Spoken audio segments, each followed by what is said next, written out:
kind of night just seemed like everything went right. It's a good night for him all around. Absolutely. You know, we had a nice little fun thing going on in the clubhouse for him too. But just who he is, what he means to you know, this organization, but especially the guys in the clubhouse, man. Like we all really enjoy fighting for him because we know he's fighting for us. Chris, how did just the atmosphere, the fan energy, how much did you cherish and enjoy? It was really special. Man, I mean, talk about just a spike of adrenaline there. You know, I don't know when the last time we had an opening day here at home, but this is certainly my first time. And just being able to do that in front of our fans, you know, I had a lot of family here as well. And just getting off on the right foot, you know, I know, you know, last year was kind of in the back of our minds, or for me anyways, it was. It was important to get off on the right foot and kind of set the tone early. How nice is that, you know, go ahead. No, yeah, how nice is that just as a veteran, doesn't matter how long you've done this, but to win that first game and just have that momentum going. For sure. And I mean, if you look at it up and down the lineup defensively, you know, on both sides of the ball, you know, we kind of checked all the boxes. We threw the ball really well tonight. You know, we had, you know, D. Lee and Suarez and Kinley come in and, I mean, just 0-0-0, you know, relatively easy innings.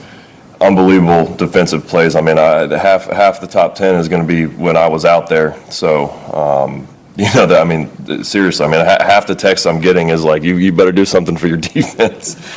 And then again, you know, just setting the tone with the bats, you know, putting the ball out of the ballpark and just, you know, kind of everyone contributing and doing something. And, you know, again, that's is a good one to get off on the right foot with.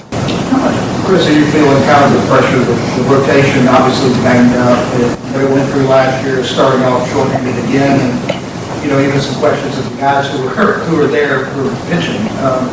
Does that add any burden for you, or just what does that kind of pressure does that put on you to sort of lead the way and add that stability? I would say regardless of who we have on the roster at any given time, we all take pride in what we do.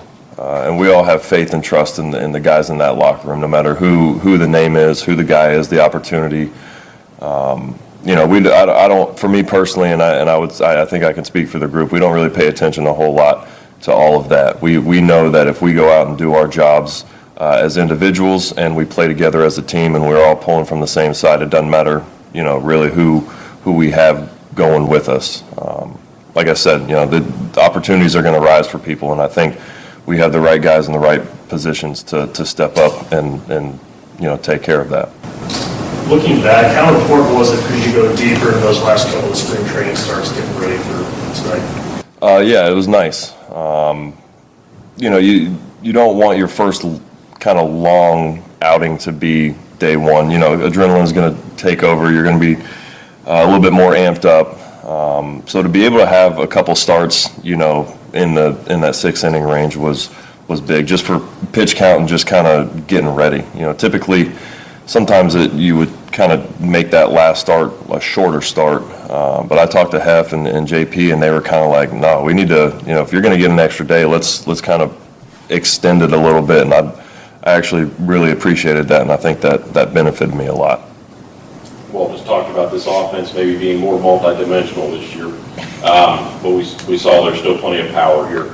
How challenging would this lineup be to face because there is so much power and potential speed there?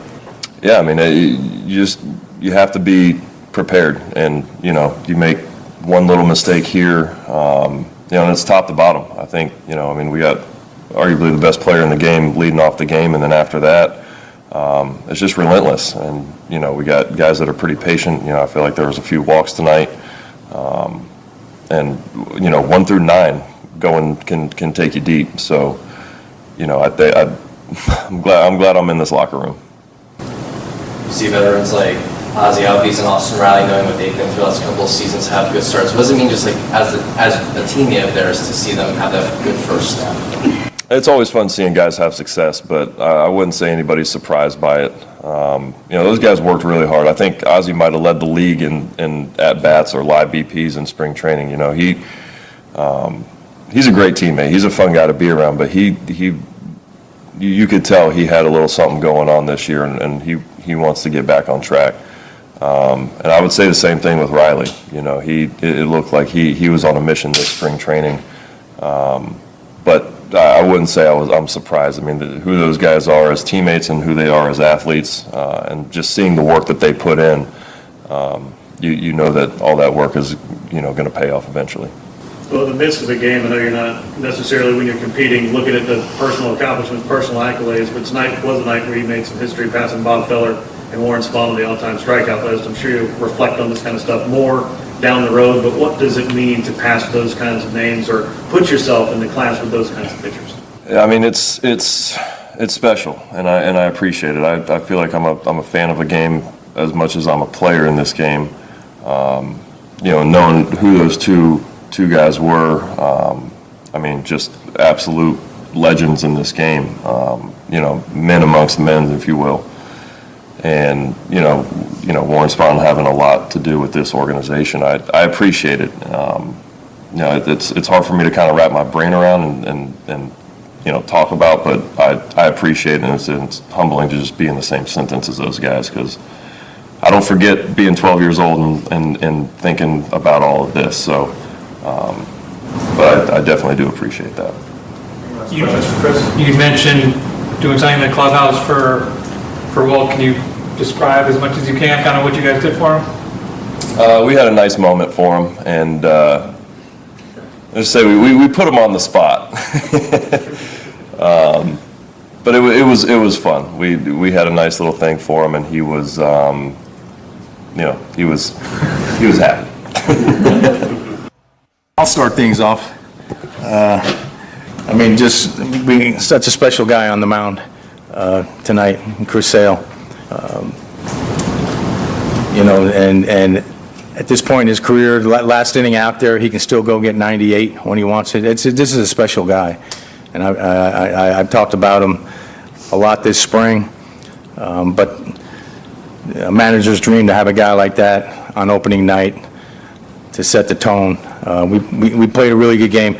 We played outstanding defense. I think that game probably could have turned if we don't make a few of those plays. Eli, Austin, Acuna, Olsen made a great play down the line. Did 2 double plays early when Chris's pitches were starting to mount a little bit in the first 2 innings. So great defense. It was just a really well-played game. We hit the ball in the seats. Ran the bases well. Riley scoring, the 6th run. Made some good reads on some balls on the bases. So it was just a really good game. We're talking, we're expecting this to be a more multi-dimensional offense, and it will be.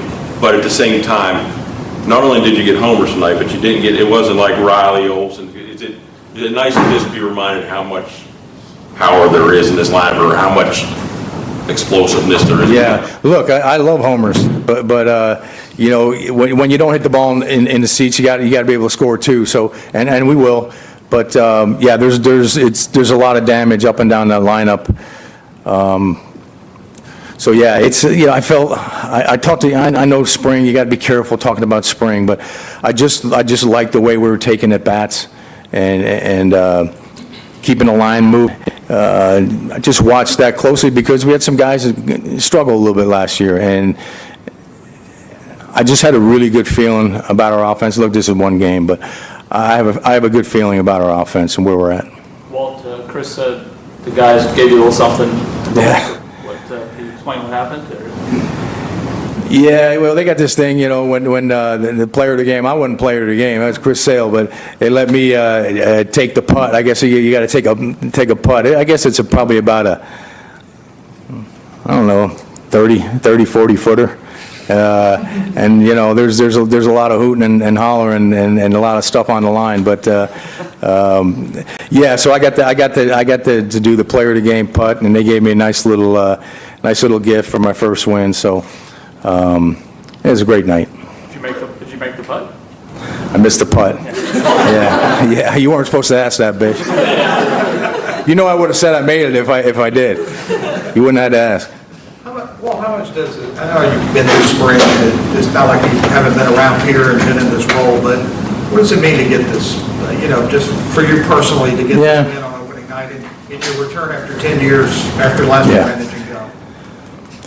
Well, when before the game you start thinking about, the people that come before you, and it's a little overwhelming, but I don't take this responsibility lightly. But sitting in the seat that I'm in with this uniform on, is really, really special, and there'll never be a day that I'm in that seat that I take it for granted.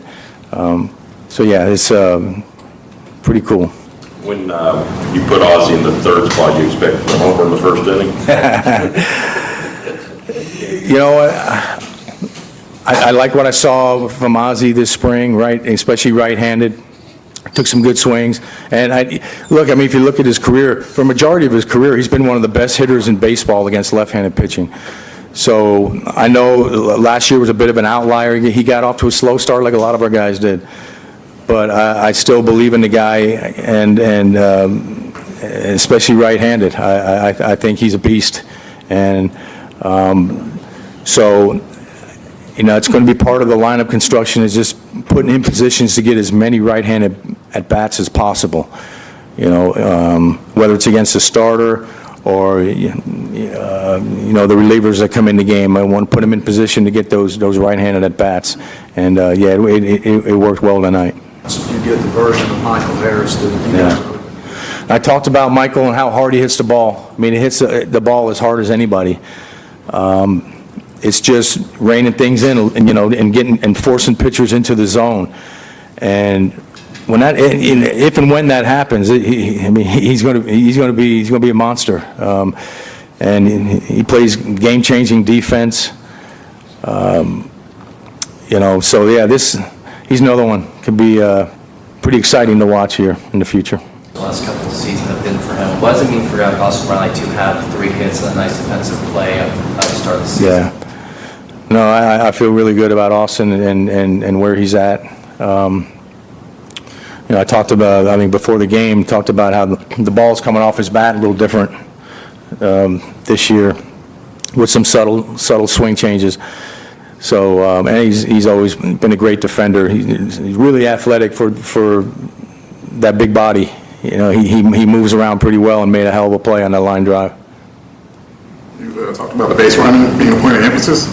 And how's it feel, or how encouraging was it to see the aggressiveness on the base pass tonight? Yeah, no, that's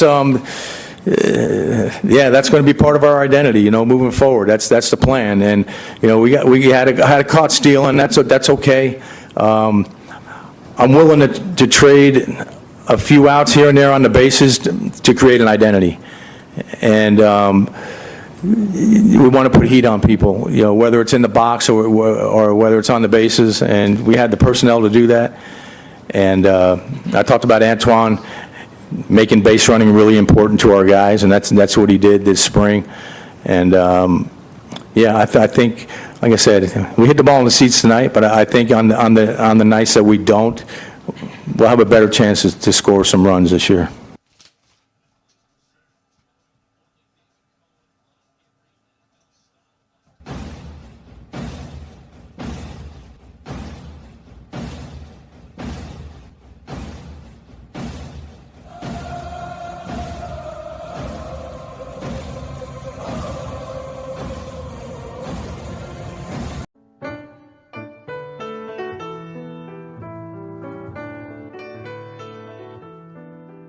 Lineup for Braves Country by DM McGee. A is for Aaron, the Hammer and Hank, the real home run king. Take that to the bank. B is for Bobby. Cox never cowered. He'd give Blue quite an earful on his way to the showers. C is for Chipper. Don't call him Larry. He would show up in Shea, the Mets he would bury. D is for David. Justice he'd bring. A Game 6 solo brought Atlanta their ring. E is for Eddie Matthews. 512 bombs away. Lit skies from Boston to Milwaukee to the A. F is for Fred. McGriff dog-biting crime. A fire was lit the day he arrived. G is for Glavin.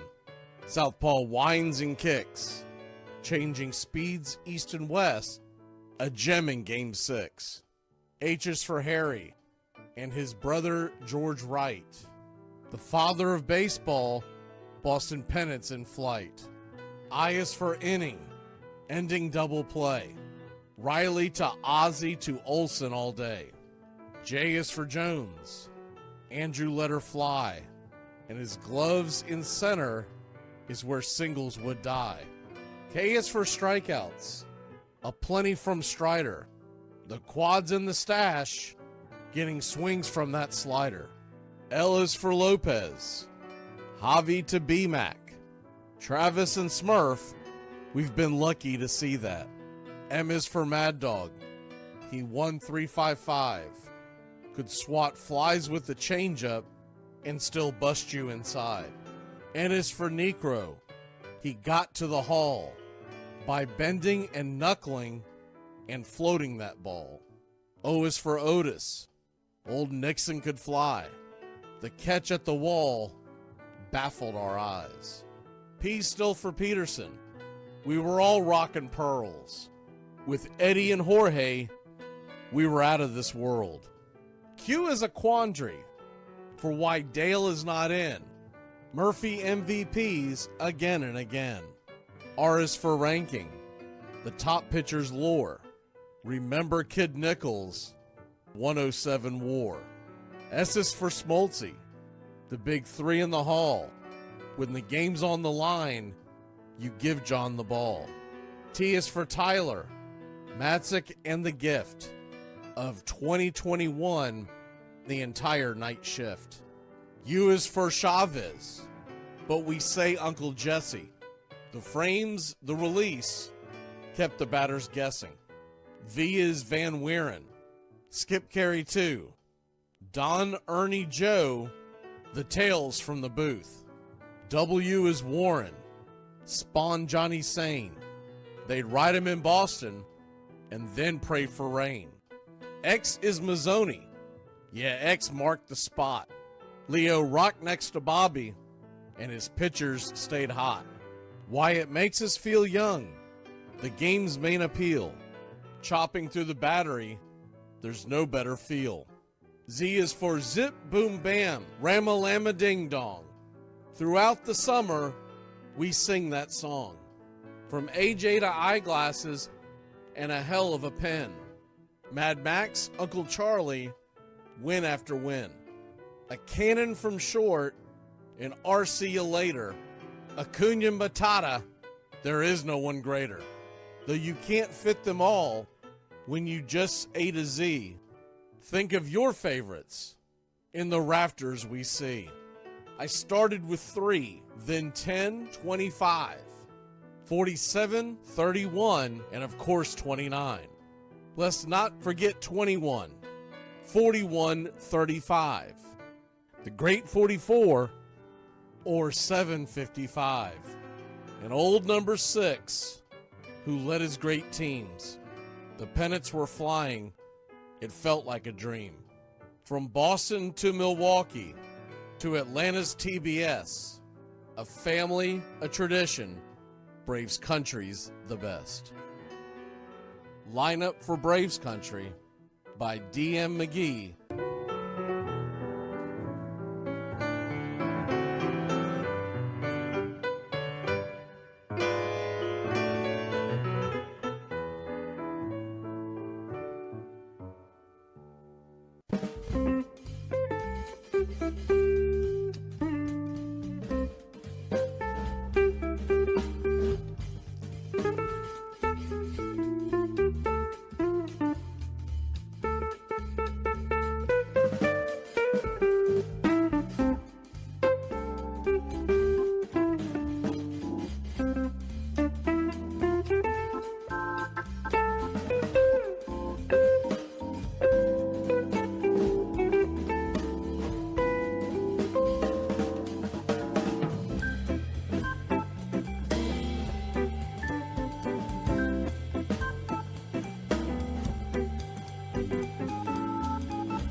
I state your name.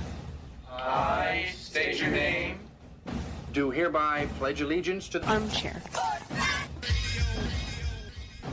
With liberty for all. You're in Braves country.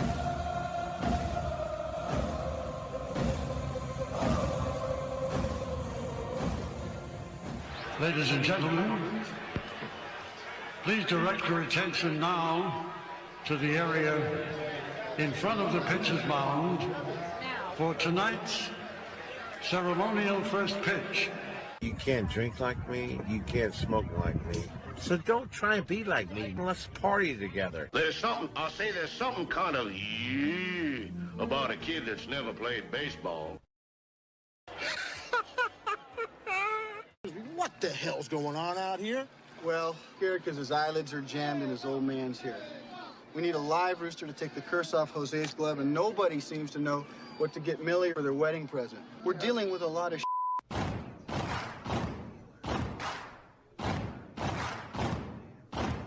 Baseball is a beautiful thing. It's more beautiful in an old park. It's asymmetrical and quirky. But even in a dome with artificial turf, it's beautiful. The way the field fans out, the choreography of the sport, the pace and rhythm of it, the fact that that pace and rhythm allows for conversation and reflection and opinion and comparison. In right field, the crowd is tormenting Strawberries, singing Darryl, Darryl. Little roller up along first, behind the man. It gets through Buckner. Here comes Knight, and the Mets win. And there's a fly ball deep to left. It's on its way. There it goes. And the Yankees are going to the World Series. Aaron Boone. Ground ball stabbed by Polk. He has it. He underhands to first for the first time in 86 years. The Red Sox have won baseball world championship. Can you believe it? It's a pastime, something you do. It's entertainment, something you watch. And it's a shared experience, something you talk about and read about. But you can apply those same three criteria to other things. What makes baseball special is that it's the best game that's ever been devised. Smith corks one into right down the line. It may go. Go crazy, folks.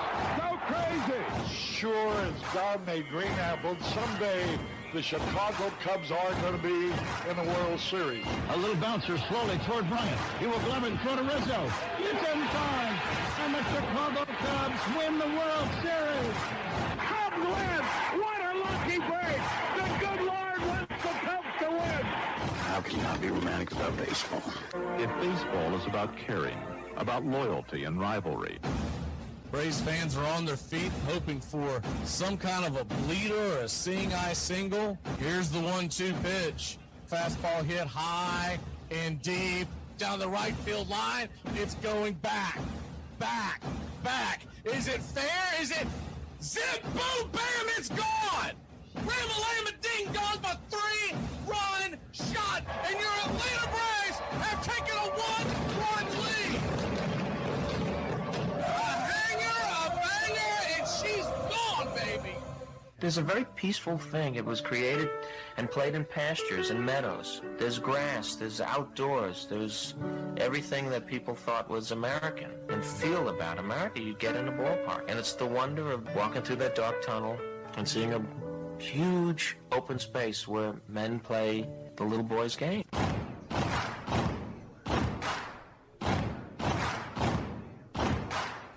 People will come. There come Parisians they can't even fathom.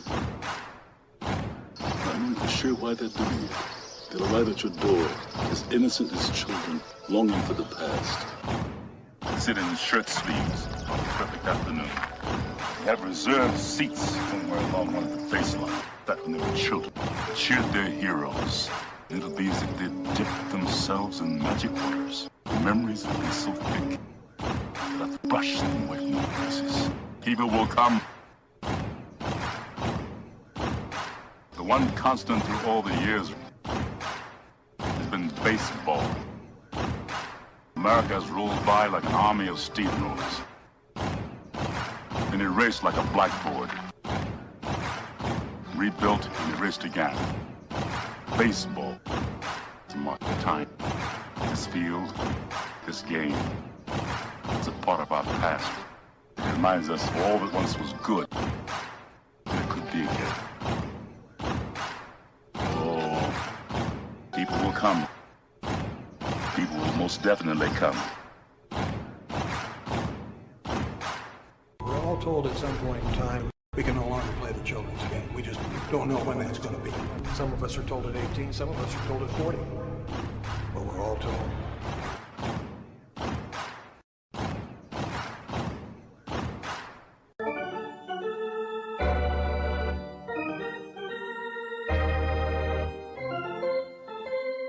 I believe in the Church of Baseball. I've tried all the major religions and most of the minor ones. I know things. For instance, there are 108 beads in a Catholic rosary and there are 108 stitches in a baseball. I prefer metaphysics to theology. You see, there's no guilt in baseball, and it's never boring. It's a long season and you gotta trust it. I've tried them all, I really have. And the only church that truly feeds the soul day in, day out is the Church of Baseball. Which team do you play for? Well, I'm a... Well, I was just wondering, because I couldn't figure out why you would throw home when we've got a 2-run lead. You let the tying run get on second, and we lost the lead because of you. Touch 'em all, Joe. You'll never hit a bigger home run in your life.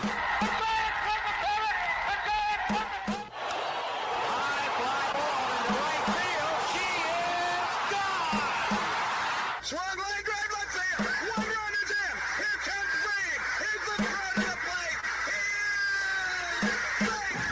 You're in Braves country.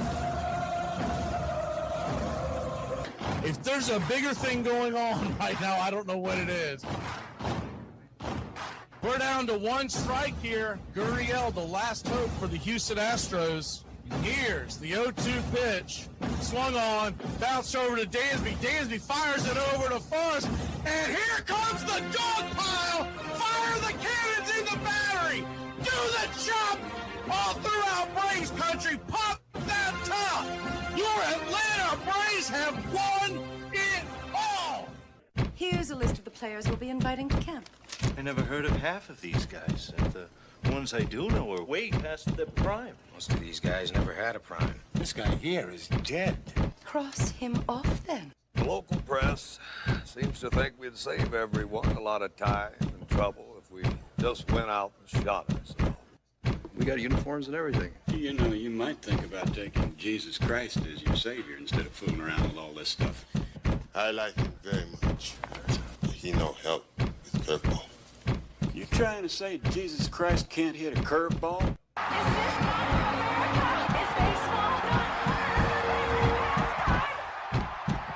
I'll tell you, these fans are great. Listen to them. Hey, way to go, Rick. All of Ohio loves you. Come on, baby. Come on, Ricky. Come on, Ricky.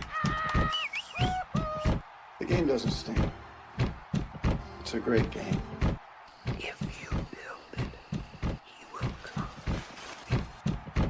You know, one of the best things about being an ex-big leaguer is getting freebies to the game.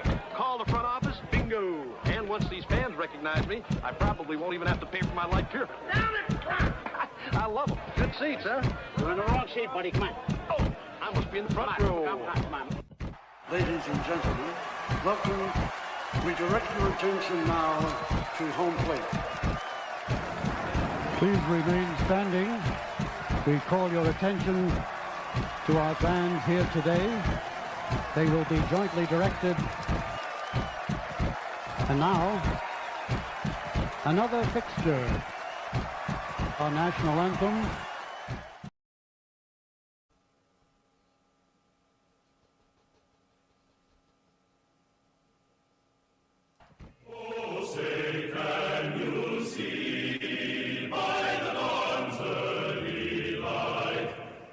So proudly we hail at the twilight's last gleaming, whose broad stripes and bright stars through the perilous fight.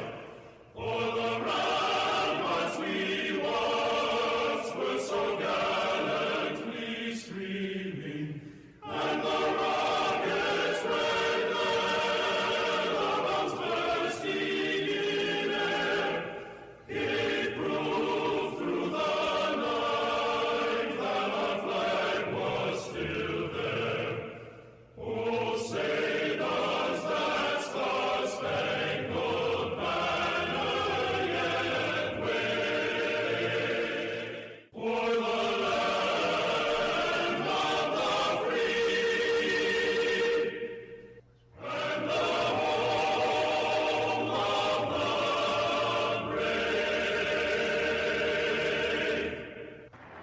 At this time, ladies and gentlemen, we'd like to introduce today's teams as participants in this historic game. Play ball! Good seats, hey, buddy. He missed the tag. He missed the tag. He missed the tag.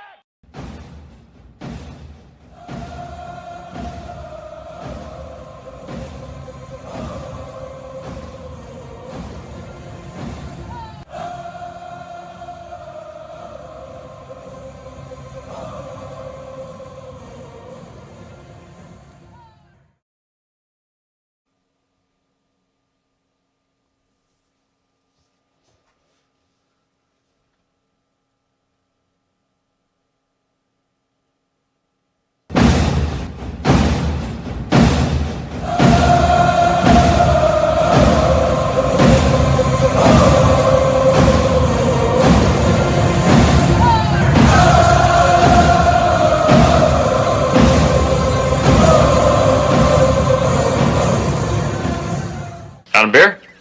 7 o'clock in the morning. Scotch?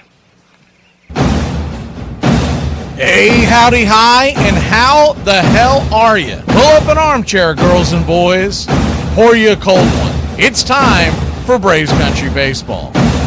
You're listening live, and the scene is Truist Park in Atlanta, Georgia. We're set for pitch-by-pitch, play-by-play, the classic call, Braves Country Baseball. Hi, I'm Mac McGee. It's time to put it all aside for what should be a great game here on the diamond.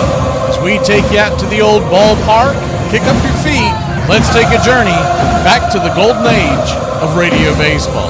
We'll do our best to paint the picture as the game goes along. Roll call is on the way. It's time to join the country club, join in the fun. It's time to chop along. Go ahead and put your game face on.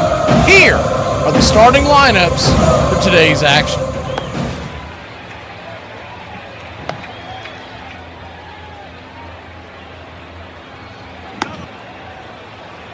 Leading off for the Kansas City Royals.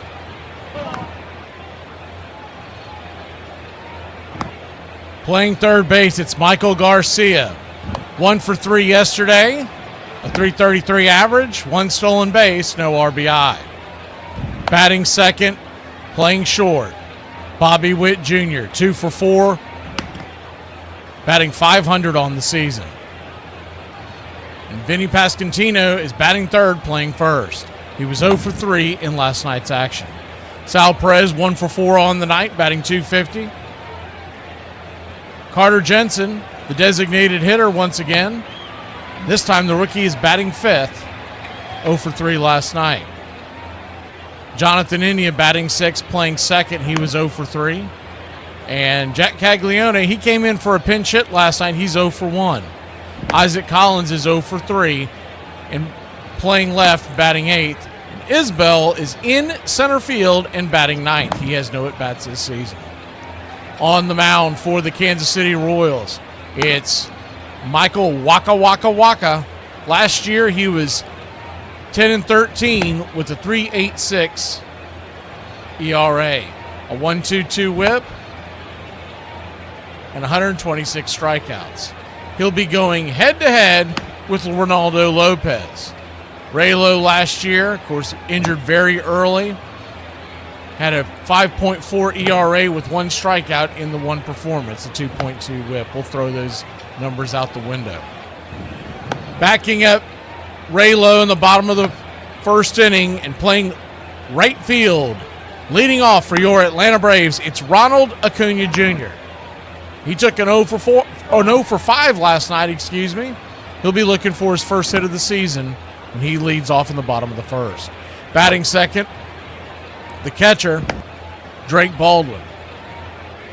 1 for 4, a home run, 1 RBI, batting .250 on the season. Matt Olson, batting third, playing first. 2 for 4, no home runs, no RBIs, and a .500 average. Austin Riley, batting cleanup, 3 for 3 last night, and he'll be followed up by the Yaz, getting his first appearance in a Braves uniform He did not get an at-bat last night. He's batting 5th and in left field. Batting 6th, it's Ozzie Albies. 2 for 4 with 1 home run, 1 RBI, a .500 average. Batting 7th and patrolling center field for your Atlanta Braves, it's Michael Harris II. 1 home run, 2 RBI, a .250 average. Followed by Dominic Smith, the designated hitter, did not get an at-bat last night. And Mauricio Dubon is once again playing short and batting 9th. He was 1 for 4 on the night with 2 critical RBIs, batting .250. Calling balls and strikes behind home plate tonight, it's Mike McClinsky. Your first base umpire, Gabe Morales. Second base will be manned by Emil Jimenez, and down the third base line, it's Doug Eddings. Game time temperatures at Truist Park are expected to be 64 degrees at first pitch, with the wind blowing from left to right at about 8 to 10 miles an hour. Your Atlanta Braves, 1-0 on the season, minus 156 on the money line. The over-under is 8.5. Our pick to click tonight against Michael Wacha. Well, we're going to get the guy who's hit him well over his career and has done some damage. We were going to go with Riley, but we took him last night. Instead, we're going to go with Matt Olson. He's 3 for 5, no home runs, and 1 strikeout. Riley, 2 for 7, by the way, in his career, 2 home runs, so keep an eye on him. And the Yaz is 3 for 9 with a home run against Wacha. So we'll keep an eye on that. Harris and Dom have never seen him before. Mauricio's 1 for 2. Ozzie 1 for 9. And Acuna is 2 for 9. Drake has never seen him in his career.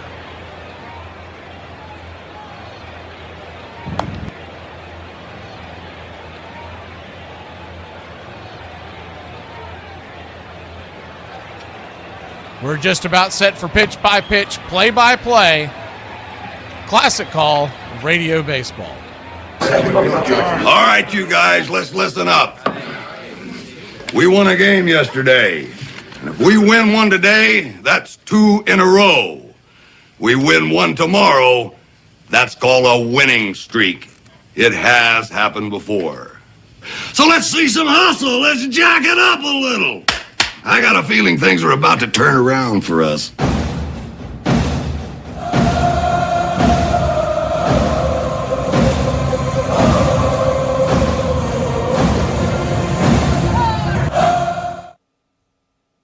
Well, it's about that time.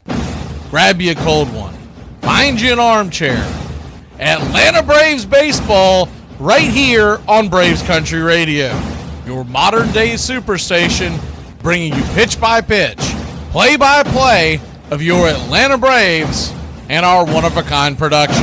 Take us anywhere you go for over 300 play-by-play games right here on the BCR. Please like and subscribe today. Don't forget to hype the videos. It helps the smaller stations to bring folks in so we can all root this great game on together. Join the country club today, and a special thanks to all the members in the country club. You help support the BCR. Get this bus moving. Stop. Come back. Too late. Roll call! Yeah, roll call! You're in Braves country.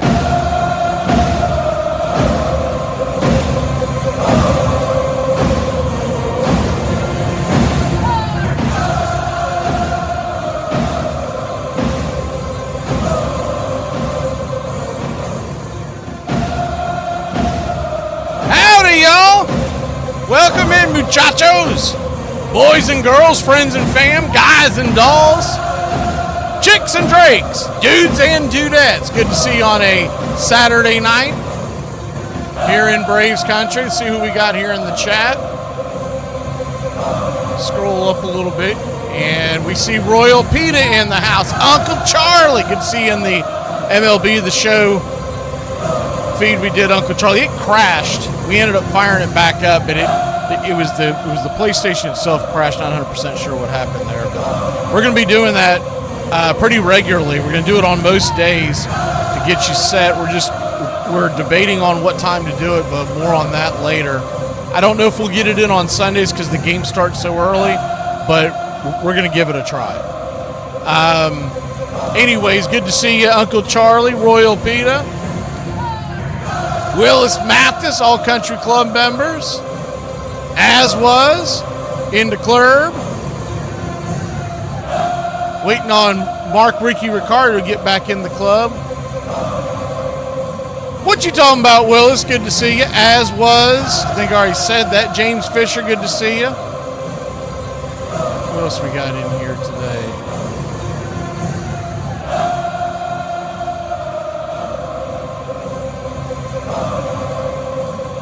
Bugs, good to see you. Jameson Taylor. Bugs in the club. Gary the Real McCoy in the club.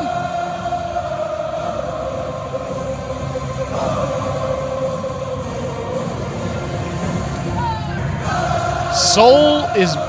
something's burning. Soul burn. Good to see you. 187. I always get that song stuck in my head every time I see that name. Margaret Armstrong. Margaret Armstrong, good to see you.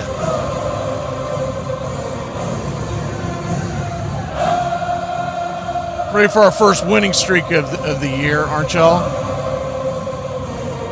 Salty Ron, Teeter Tot.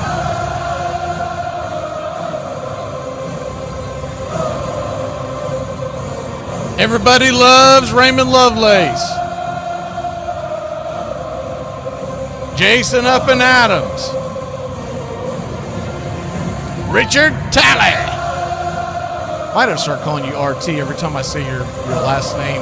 That's my dog's first name. One of my dog's first names. She kind of turns around. She thinks it's cheese time already. Oswaldo Perez. OP back in the house.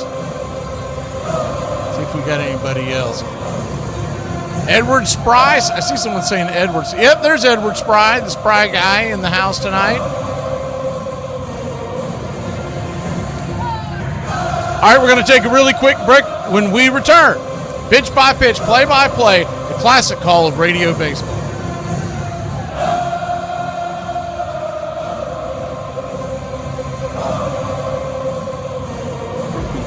1846.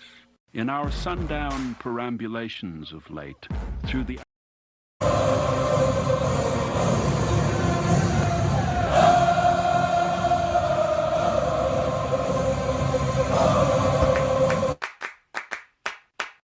It is the American game. You see a guy hit the ball out the ballpark, and that same guy can come up tomorrow in that situation and miss the ball and lose the ball game.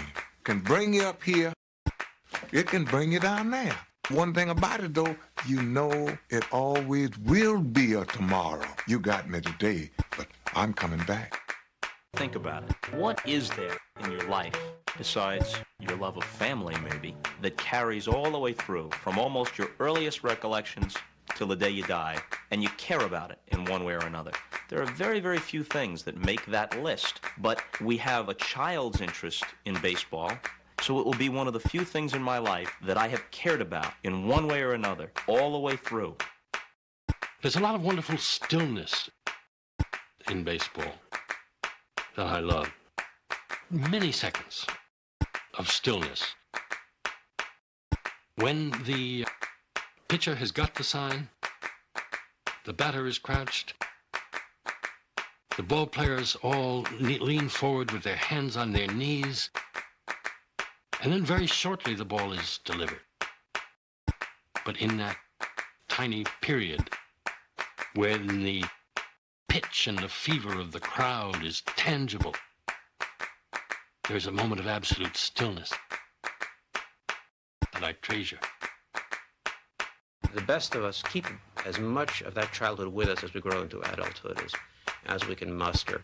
And the most creative, the most happy, the most fortunate of us are those who don't lose the sense of play. And even after we're past the point of being able to actually play the game with any skill, if we love it, then it's like Peter Pan. We remain boys forever. We don't die.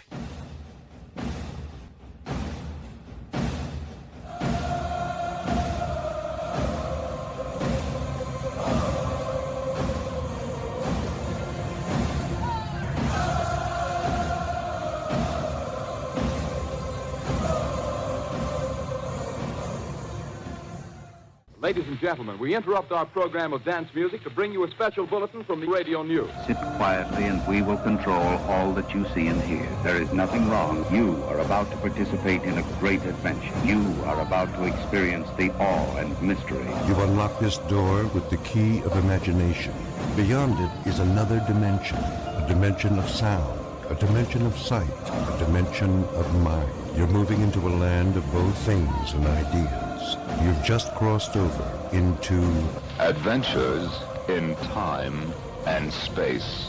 We offer you Braves Country Radio, your home for the classic call of Braves Country Baseball. Hi, folks. Join us now for another Braves ball game. Yes, sir. This is the one we've been waiting for. This is it. This makes you feel like it's spring and baseball, no more measles, and free tickets to the circus. You're in Braves Country.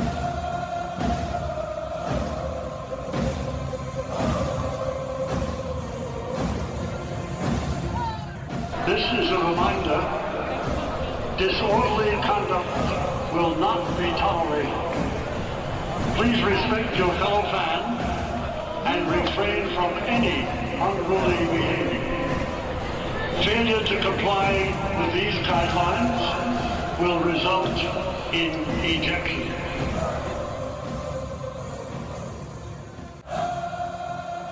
It's all mixed up with peanuts, tobacco juice, and a hearty feeling among the fans joshing each other. Always this raucous, good spirit. Everybody came to have a good time. The whole stands full of people all roaring. In baseball, never known an instance where so instantly a whole crowd could be brought to its feet, roaring with delight over just a clean crack of a bat against the ball. A lot of room in right center. If he hits one there, we can dance in the streets. Line drive and a base hit. Just as the score of the tying run. Breathe to the plate. And he is saved.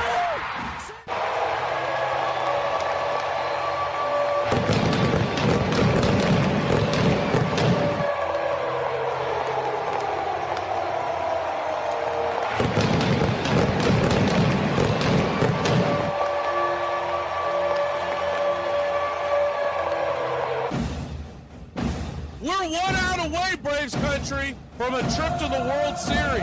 Whatever superstition you've got, do it. The entire city of Atlanta, the entire South is standing on their feet, trying to will the Braves into the World Series. Here's the 1-0 pitch.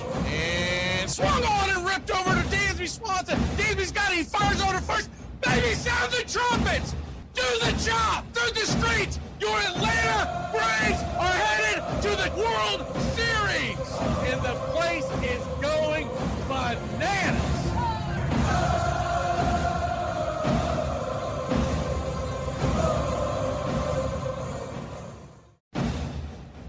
Although edited, tonight's thriller contains suspense and violence which may be unsuitable. Parental discretion is advised.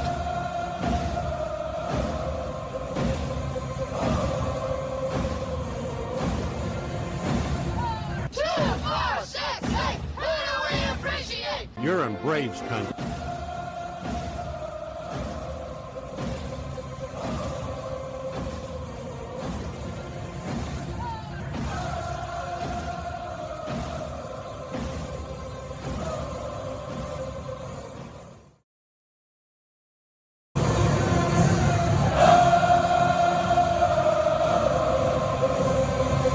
Welcome in, Braves Country! Good to see everybody.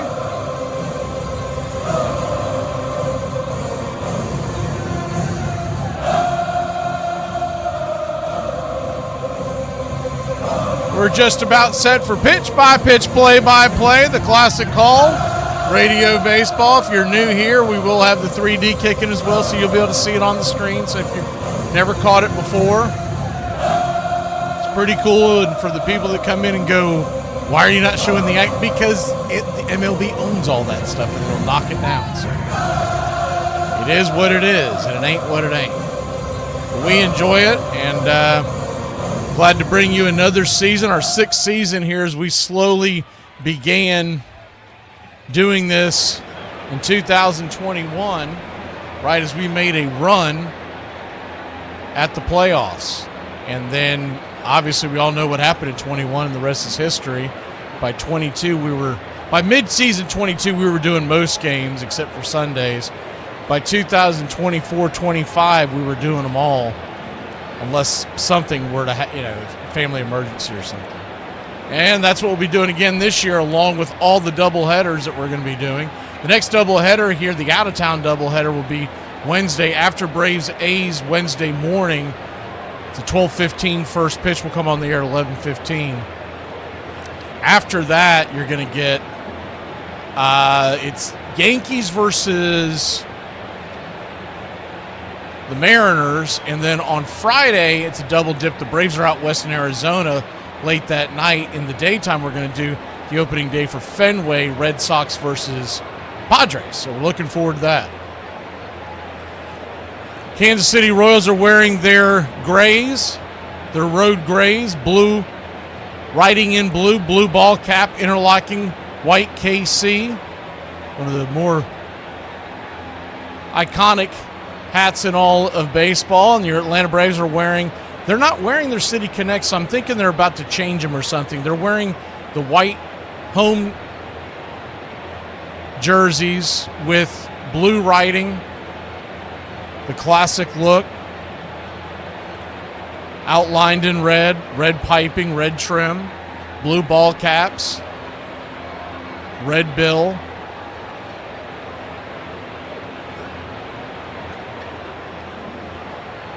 And the white A on the front, one of the most iconic hats in all of sports, representing the city of Atlanta. So they're sticking with the, and I do know a lot of teams are getting City Connects, so maybe that's why we're not seeing the old City Connects tonight. I haven't seen anything on that. If anybody else, I don't really keep up with the fashion. So Ray Lowe is firing his final warm-up tosses. He had a 1.99 ERA and 148 strikeouts in 135 innings. And we'll get into his repertoire as the game goes on. Left to right across the outfield for your Atlanta Braves, it'll be the Book of Eli, Michael Harris II, Ronald Acuna Jr., and then in the infield, much of the same as last night, Riley at third, and around the horn from third to first, it's Dubon, Ozzie Albies, and Olsen.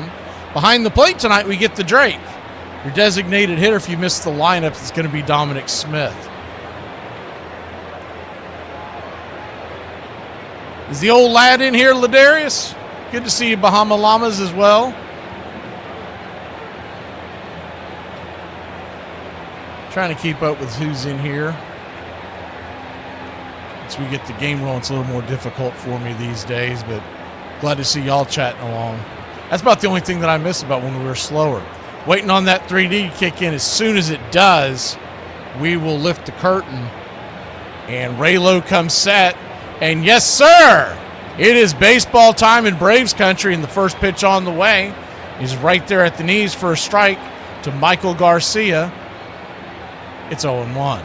Righty-righty matchup. Garcia swings at the second pitch and lifts the four-seam fastball into right field. Ron Acuna Jr. camping underneath it with his Georgia peach glove and makes the catch. He's got a peach glove and a neon green sleeve. Every fashion faux pas we were ever taught as a kid, Ronald's rocking it tonight. Bobby Witt Jr.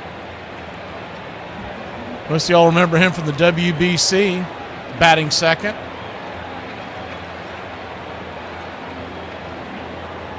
Right-hander, digging in. First pitch on the way is out there on the outer edge. It's 0-1. Change your view so you can get a better look. There you go. Forgot to do that last night until about the 5th or 6th inning. The 0-1 count in the dirt. 1-1. Braves nothing, Royals nothing. Top of the first inning. Braves won last night with a shutout. In case you were watching them dribble the ball up and down the court, as the 1-1 in the dirt, 2-1. Braves' entire pitching staff was impressive. Sale looked great. The bullpen came in. lights out performance, a 6-0 win, and we had 3 home runs as well as the 2-1 pitch. Swing! Witt fouls it back.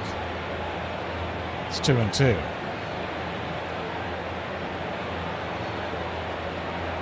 So the 2-2 count.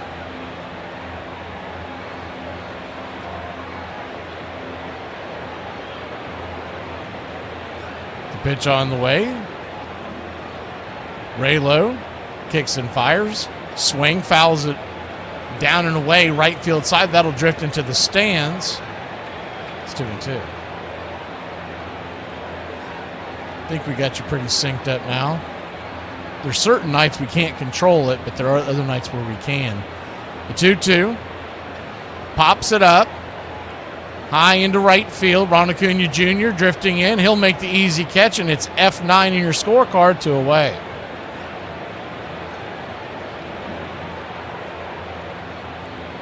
Two up, 2 down, and Vinny Pascantino, Vinny P, coming to the plate.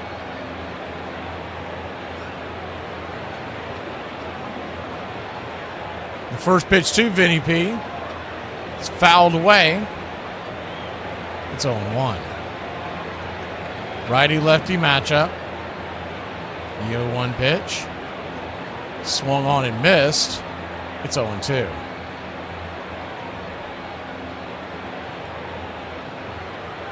Kicks and fires, and a changeup. Man, was that close. And Drake wants to challenge this. This could be a strike. It looked very close to a strike. We'll see what the call is going to be. And it just misses below the knees. I mean, maybe an envelope fits there. So it's a 1-2 count.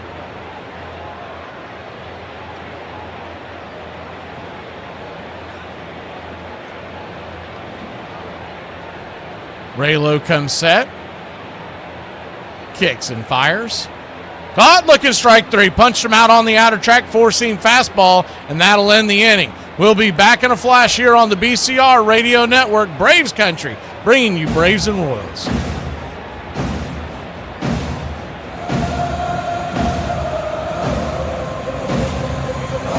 Do the Irish public think that the fighting Irish is a fair stereotype? You look at the history of the Irish, I mean, they have such a wildness to them. I mean, connected to spiritualism, religion. There's a mystical element to our people, which is so raw and lyrical and beautiful. They definitely know how to fight, and they definitely know how to drink, and they lived in such harsh quarters. There's a spirit there that remains, and they have that great sense of humor as well, of who they are. These are my top 5 ways to avoid getting regular murdered. And again, if you need proof these work, haven't been murdered yet. Number 1, try your best to be a 4 to a 7. This is the ideal range of attractiveness to not get regular murdered. See, people want to murder hotties and uggos, not normies. And if you're sitting there thinking, well, I'm an 8+, I'm sorry, but you're not. Number 2, try your best to avoid all men. The stats are statting pretty hard on this one.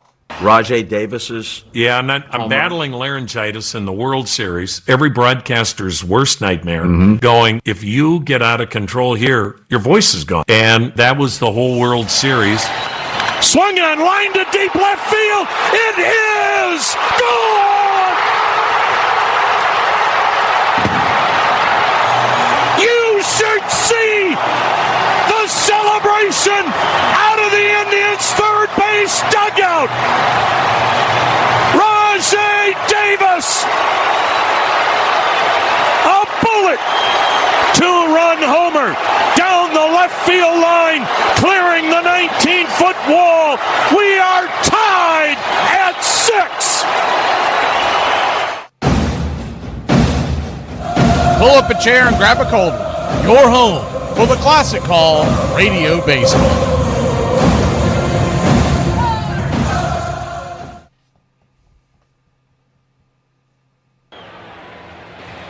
Welcome back. Welcome to Declare of Jill.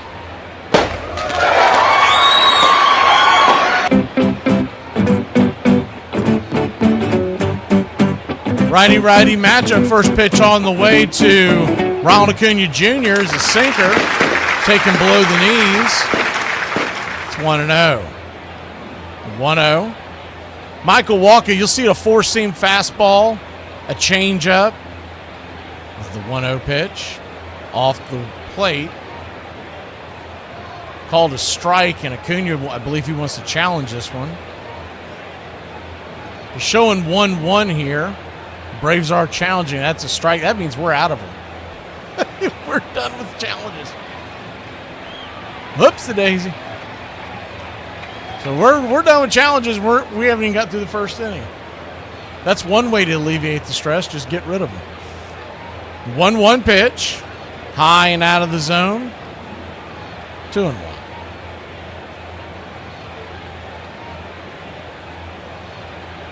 Braves nothing. Kansas City nothing. The 2-1 swing pops it up deep down the right field line.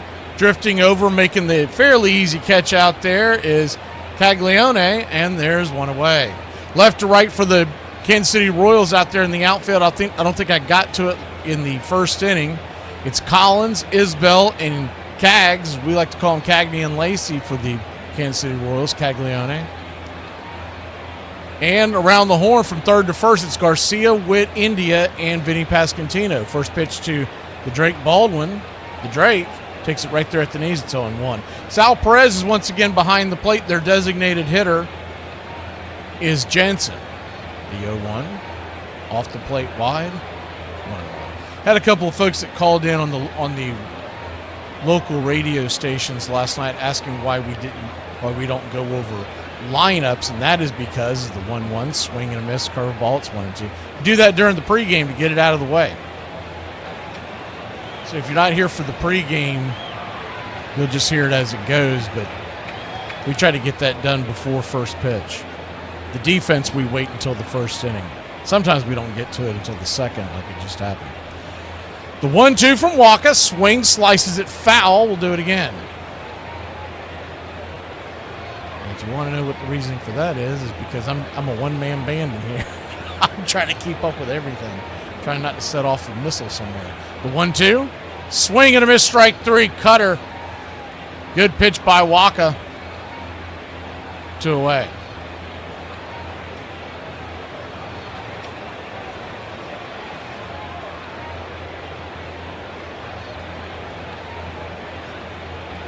So 2 down, and that will bring Matt Olson to the plate. First pitch to Olson is a P at the knees, four-seam fastball. It's 0-1.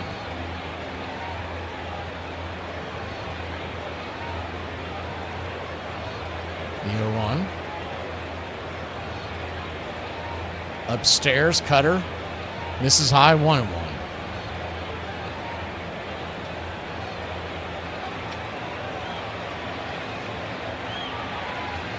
1-1 count.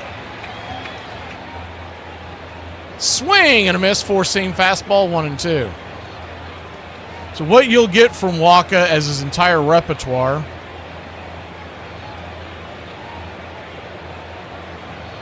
as Olson's calling timeout, and I'll tell you what, home plate umpire Mike McClinsky is very animated about that. The 1-2, down and in, 2-2. He's got a four-seam fastball 29% of the time, changeup 25% of the time, the cutter 15% of the time, slider 12, sinker 11, the curveball 8 as Olson fouls that off.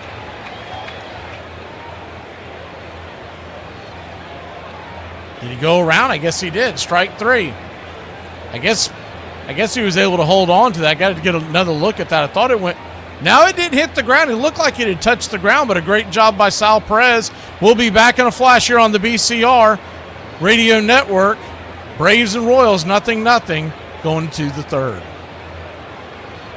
If you're having a bad day, post a 98 Honda Civic for sale in Kissimmee, Florida for $800 and put one of your friends' phone numbers on the ad. You're going to feel way better.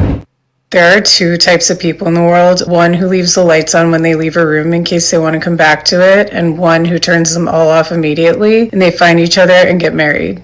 These are my top 5 ways to avoid getting regular murdered. Number 3, try your best not to be a straight woman. While men are actually more likely to, they also tend to put themselves in dangerous situations, whereas women, it's usually from their male partners. Number 4, try your best not to be right all the time. Look, no one likes a know-it-all. You correct people one too many times, and it might be the last thing you do. So you have a choice to make. Would you rather be right or alive? And honestly, for some of us, that's a tough decision. Number 5, try your best to always have at least one louder friend. You always want to have someone that can direct that attention away from you and towards them. It's why every friend group has that one loud, obnoxious person. They're the murder shield. And if you're sitting there thinking, my friend group doesn't have a loud, obnoxious person,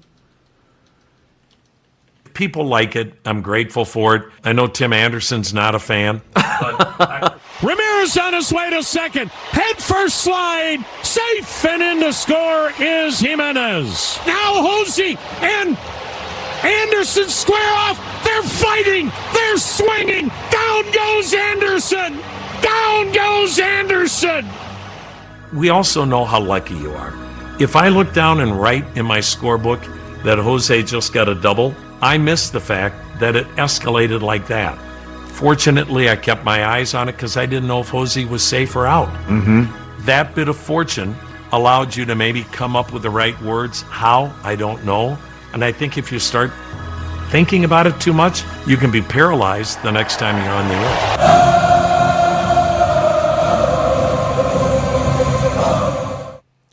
Welcome back. 0-0 your score.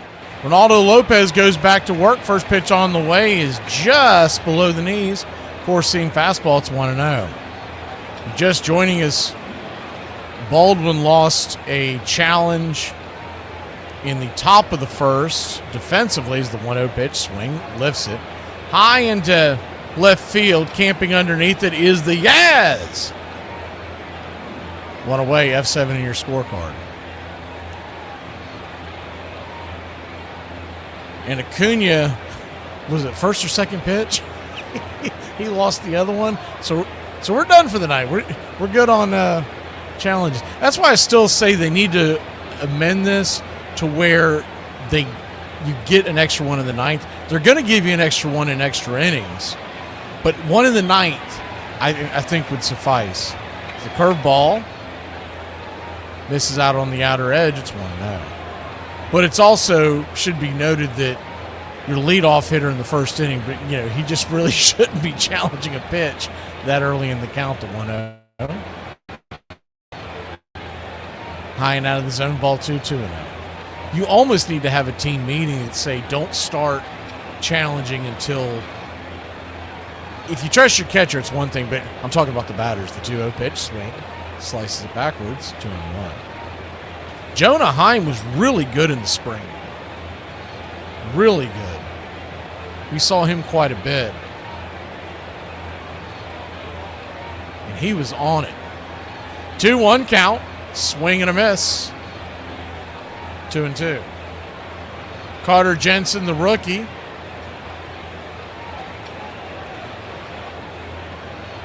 He batted ninth last night against the left-handed Chris Sale, but they expect big things from him, and he's designated hitter tonight, but I would suspect he'll be behind the plate tomorrow. The 2-2 count. Swing and a miss, strike three. Ball gets away a little bit, but Drake flips it up to Olsen. Kind of a high throw, but Olsen, the skyscraper he is, comes down with it at ease.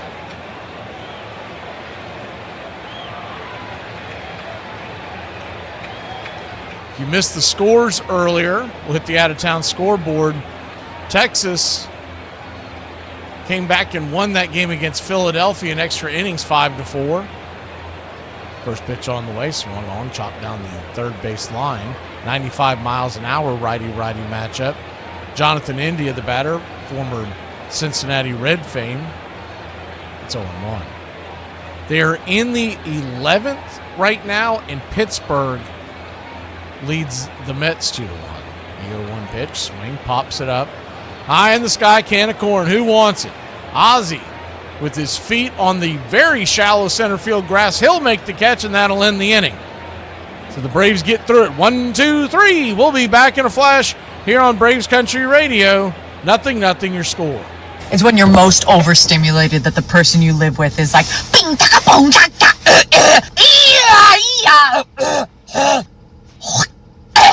Rahoo! Hold on. Are you trying to say Darrelle Revis was better than Dion? I put Darrelle Revis over Primetime. Yes. Now, from playmaking ability, ain't no way, dog. he's different. Let me tell you why. Oh. I can't. You know what? Go. No. Listen. I can't even. Oh, listen to this. This era. Darrelle Revis. Okay, you talk about wide receivers. Darrelle Revis, there's a time, and we can probably find this, Terrell Owens, Randy Moss, Reggie Wayne, Chad Ochocinco. And none of these guys went over 100 yards. Now, where I knocked Darrelle Revis is that it was only a 4-year period. All them dudes you just talked about going up against Darrelle Revis, they were all tiny. They were all small. None of them laid heavy. I lay heavy.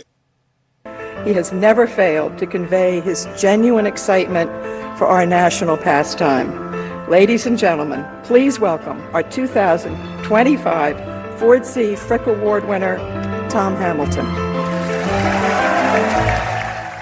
We have been overwhelmed, humbled, honored, and grateful.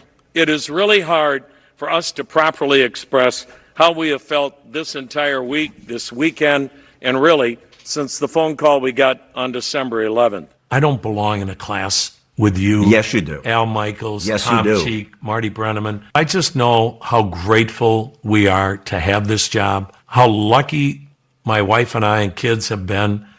Baseball's given a farm kid a life you wouldn't have dreamed this on the farm.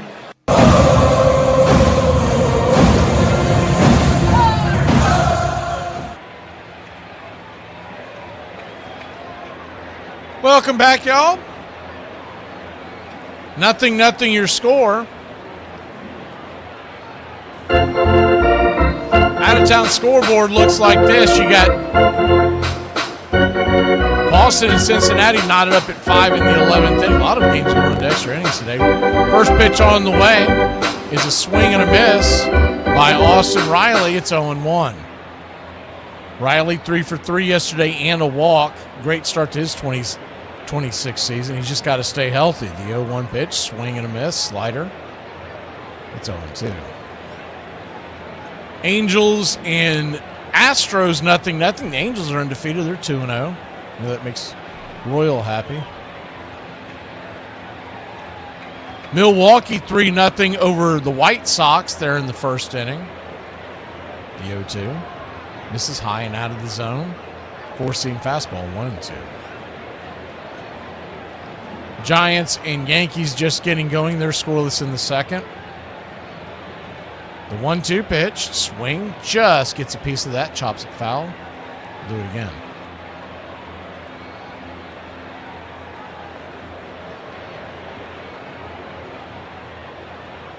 Games from earlier today that are in the books. The 1-2 pitch, swing, pops it up. It's going to stay in play.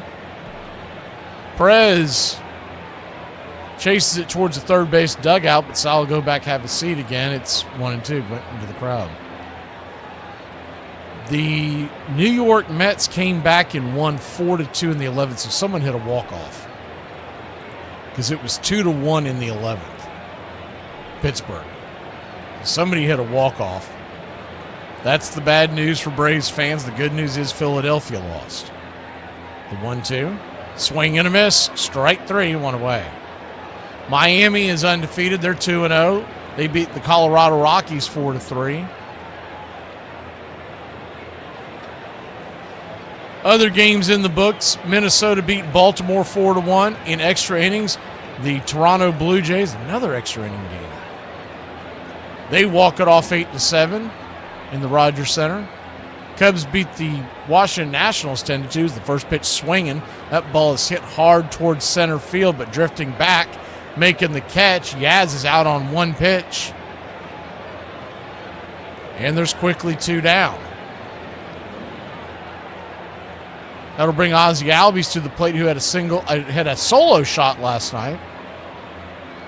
Game-winning RBI. We gave him the game ball. He went 2 for 4 with the home run. 3 home runs last night by the Braves. Harris, Ozzie, and the Drake. First pitch on the way is a curveball outside wide. For a ball, it's 1-0. St. Louis walked off Tampa Bay in extra innings, 6-5. As the cutter hits at the top of the zone, 1-1. 1-1 count. Later tonight, you got Detroit and California playing San Diego. They're in L.A., and Arizona and the Dodgers will go at it as the 1-1 swing and a miss. Not only did he miss the bat, he missed the ball, he lost the bat. So Ozzie's going over there to pick it up at the on-deck circle. Michael Harris picked it up and said, look what I found. He's going to put some stickies on his hand and hopefully he can hold on to it this time. And there's one last game tonight, 9:40, first pitch, Cleveland at Seattle. And that's your out-of-town scoreboard. Ozzie back to the plate. The 1-2. Waka turns and fires, swing. And he's going to rake it over towards second. It's going to be a 4-3 put-out, easy play for India. Flipping it to Vinny P.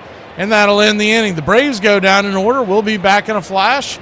Here we go to the top of a very fast-moving game. We go to the top of the third. I am absolutely not a red flag. I told you what was wrong with me. I'm a caution sign at best. Yeah, this is legit. Anybody just not feeling themselves lately? Like, don't have the drive, don't have the push, don't have any of that. I get it. People run out of fumes. They run out of fumes. I get it.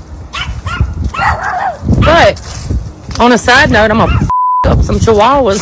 I was just letting you know. I wouldn't give a how long she helped you look for it, Mama. Cheryl is the one who took that $300 off your coffee table. Mama, I know she's the one who took it because when that stupid started looking behind the mounted TV on the wall, there was your damn sign. Who the misplaces anything behind a mounted TV? If your son came home one day and said he was a girl, what would you say? Gay! When people you've admired and even idolized as a kid say, in effect, welcome to the club. And I heard the great John Miller say to you, welcome to the club. That to me meant as much as anything else. Yourself, you called right away. Marty Brenneman. I mean, you can go on down the list and I'll be forgetting people. Pat Hughes, Joe Castiglia. You know that from now on, almost everybody who asks you for an autograph will want you to write beneath your name, HOF 25. What did you do? HOF 18.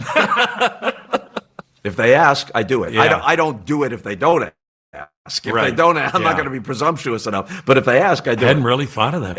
HOF, don't write Hall of Fame. Okay. There's not room for it on a baseball. Just HOF? HOF, little apostrophe, 25. Thank you. I appreciate that. I'm here to help. Thank all of you. Thank you so much, Cooperstown, and thank you, baseball. What's for dinner?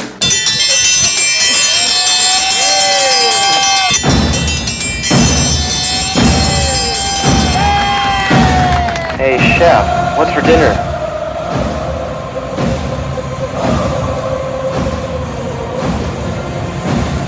Welcome back. First pitch on the way is right there below the knees to Jack Caglione. It's 1-0. Caglione batted .157 with 7 home runs last year as a rookie. This is the 1-0 right there. Smacks the block. 1-1. 1-1 count. 0-0 your score. We're here in the top of the third inning. Raylo comes set.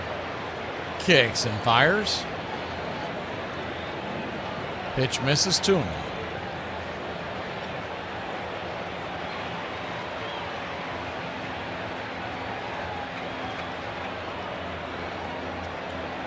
The 2-1.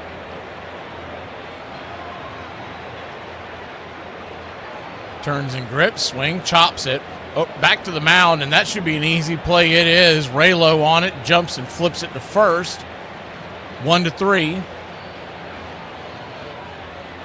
To start the top of the third.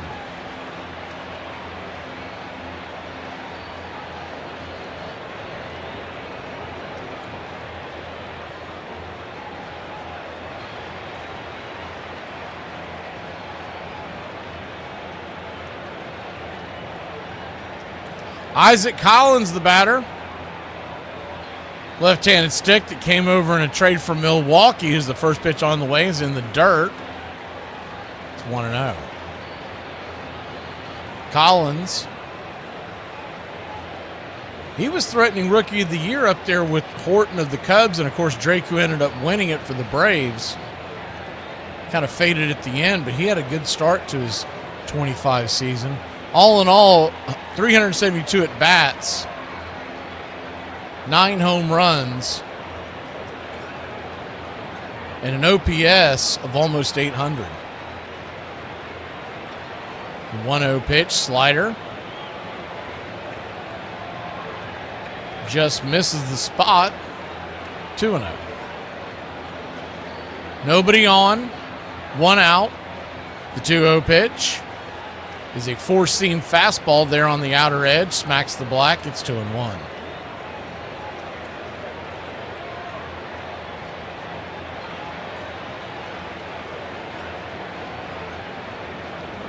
The 2-1 pitch. Right there. Four-seamer. 2-2.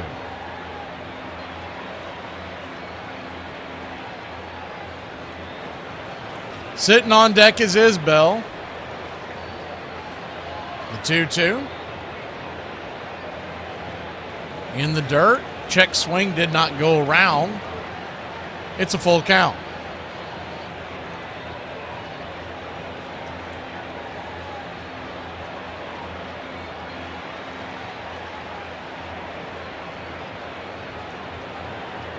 The payoff pitch from Raylo way outside, wide, ball 4, and he'll head on down to first.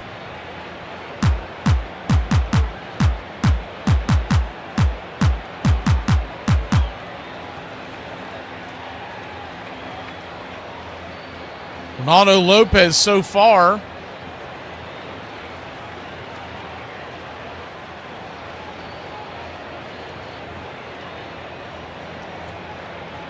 this will be his 32nd pitch of the night. The four-seam fastball hits the outer edge for a strike. The number 9 hitter is Bell. It's 0-1. Raylo so far 2 1/3 innings with 2 strikeouts, a walk, no hits allowed. The 0-1. Raylo flips it over to first. Collins back in, plenty of time.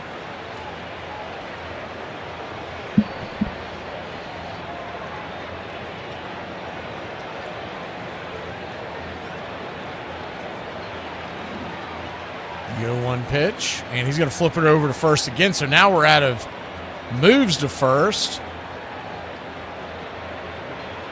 We're out of moves and we're out of ABSs. We got checks bouncing all over the place in Braves country. The 0-1 count. Fastball misses high and out of the zone, almost pitch out territory. You almost wonder if that might have been the reasoning why they threw it so high and out of the zone, thinking the runner might be going on there. You might get lucky and hit the zone, but you also set them up. The 1-1. Kicks and fires. Swing. That ball's ripped into center field. Down for a base hit.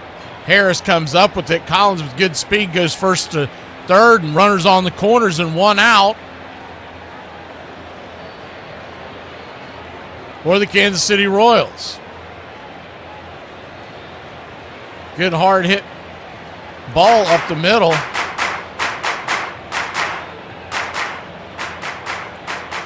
Collins got a great break on it.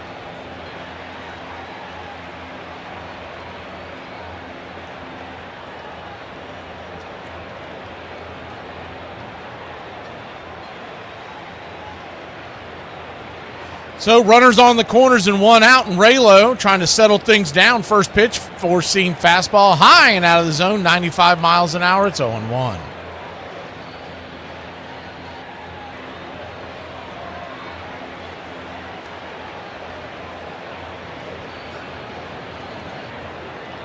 One and 0, excuse me. They called it a ball. The 1-0 pitch, swing, lifts it into right field. Acuna coming in. Pretty long throw. He'll bring it to home plate, and Collins is going to say no thank you. He slams on the brakes and heads back to third base.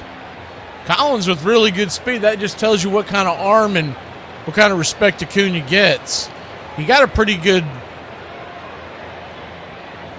walking throw, meaning he took a few steps as he was making the catch. His momentum was coming to the plate. Probably a good idea by Collins. It would have been a messy defensive play because the ball bounced a little bit up the line, but I think the throw probably would have beat him. Would have been really close. That's one of those ones, if I'm the third base coach, I'm sending him. Pitch on the way is down and away. Runner bluffs. At first, it's 1-0. Kansas City may be thinking about trying to get into a rundown to get a run in. Hopefully they've gone over that enough in the spring.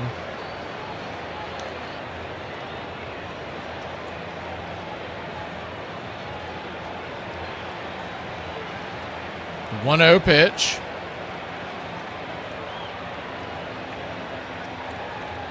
Raylo comes set. 2 outs. The pitch on the way. Swing and a miss slider. 1-1.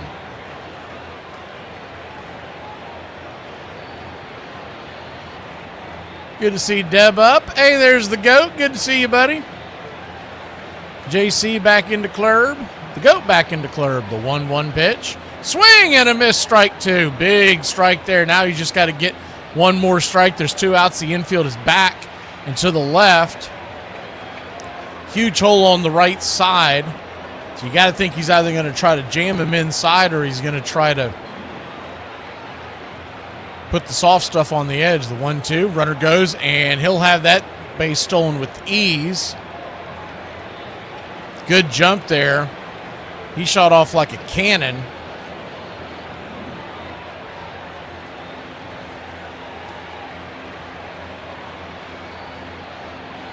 Isbell with his first stolen base of the year. So 2 on, 2 out, a 2-2 count. Runners at second and third. Here in the third inning, Deuce is wild. The 2-2 pitch. Swing. That ball sliced towards right field. And Acuna right at him, baby. He caught the ball, and that'll end the inning. So Raylo gets in a little bit of trouble, but he dances around it. We'll continue to dance through the raindrops during the break. Bottom of the third we go here in Braves country. I love my husband. There is no one else I'd rather have standing directly in front of the kitchen drawer as soon as I need to open it. Oh, my mama, I ain't cleaning up no rooms unless they say I'm out here eating coleslaw. Do y'all remember before the internet that people thought the cause of stupidity was the lack of access to information? Yeah. It wasn't that.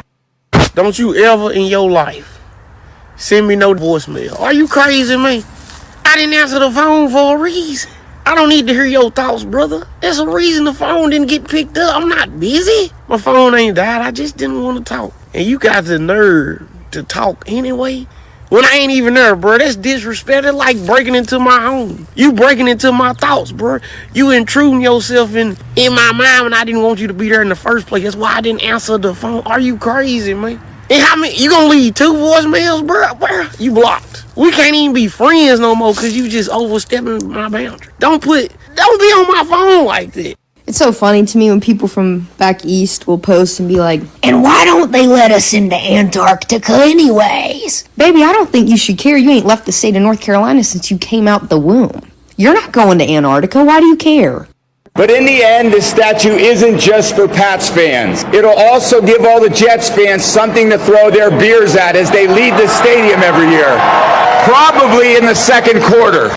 People really liked him because he was affable and he was fun to listen to and fun to be around. But that sort of became who Yogi Berra was, this funny little guy. Because the media tended to view Yogi as a clown, he was made fun of in the New York press. They took advantage of him to create a persona with which he was only too willing to subscribe. He was a little different. He was a character. And people liked that, but sometimes the writers would go a little too far in making fun of him.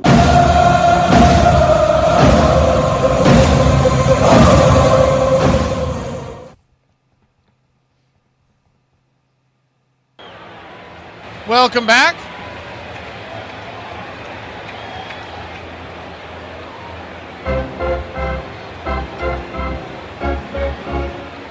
0-0 your score, bottom of the third inning.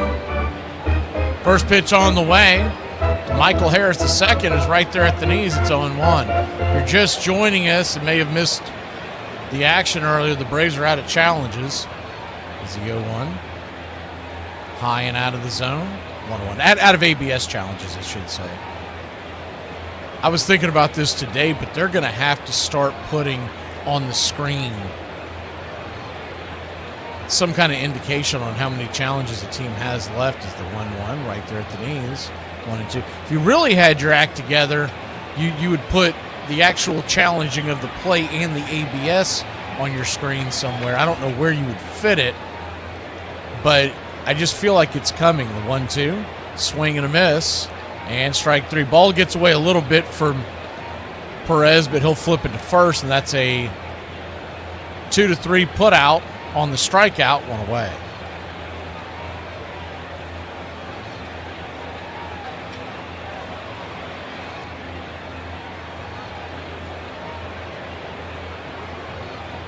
One up, one down. Dominic Smith, the batter. His first at bat is an Atlanta Brave in the regular season. First pitch on the way, swing. Fists it back foul. It's 0-1. Michael Walk at 30 pitches, so he's doing well on that end.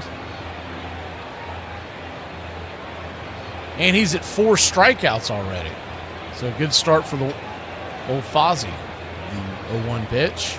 Just below the knees. 1-1. His delivery and his demeanor has always reminded me of like a poor man's Adam Wainwright. And maybe that's because he came up as Wainwright was going down as the 1-1 pitch. Swing. Dribbles it up the middle. Backhanded over there at second by India. Good play. 4-3 on the putout. 2 down. He was hurting that throw. I don't think he realized he was running. He had plenty of time. We're showing Andrew Jones, the 2026 Hall of Fame inductee, in the crowd tonight. You see a lot of Braves fans wearing those City Connect jerseys. I bet they got the same questions I do, like, what the hell is going on here? First pitch on the way is down and away to Mauricio Dubon, the number 9 hitter. It's 1-0. 1 for 4 yesterday with 2 RBIs.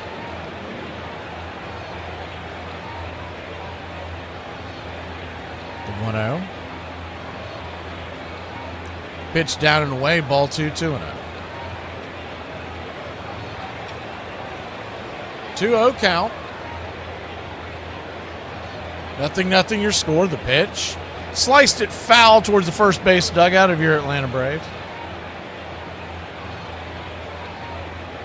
Tomorrow's game, 1:35. First pitch will come on the air at 1 o'clock. Get you set for pitch-by-pitch, play-by-play. This year, pregame for the Braves will be an hour, except on Sundays is the 2-1. Right there on the outer edge, 2-2. Sunday home games will come on the air at 1 o'clock.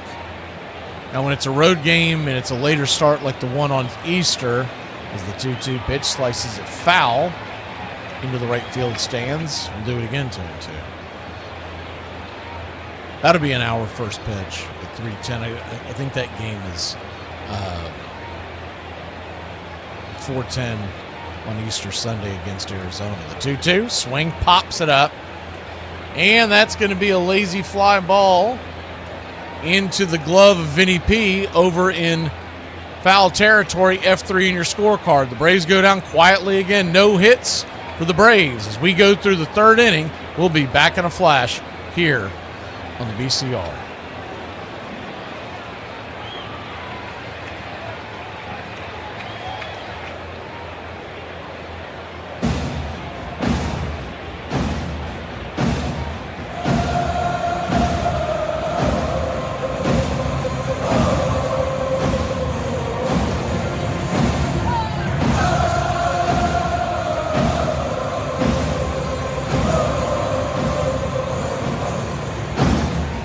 For about 70 cents, you can buy a can of soda, regular or diet.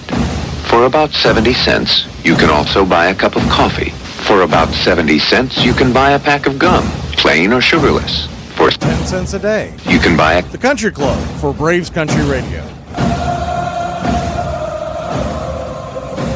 Welcome to Braves Country Radio. We are excited to bring you a brand new season, your home for the classic call of radio baseball.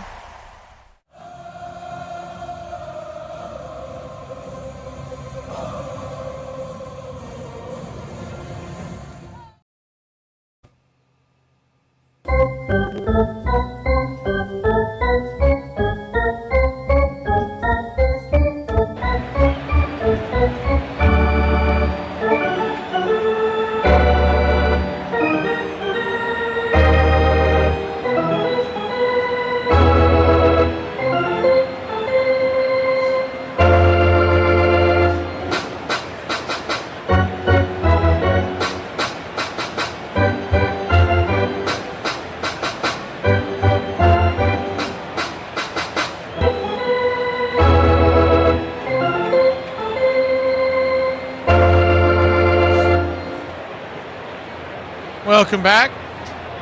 We did do, if you saw a broadcast earlier, what we did is we're starting to do the MLB The Show simulation game. We did it today, and it's the same day of the calendar for the Braves, so they went up against the Royals today.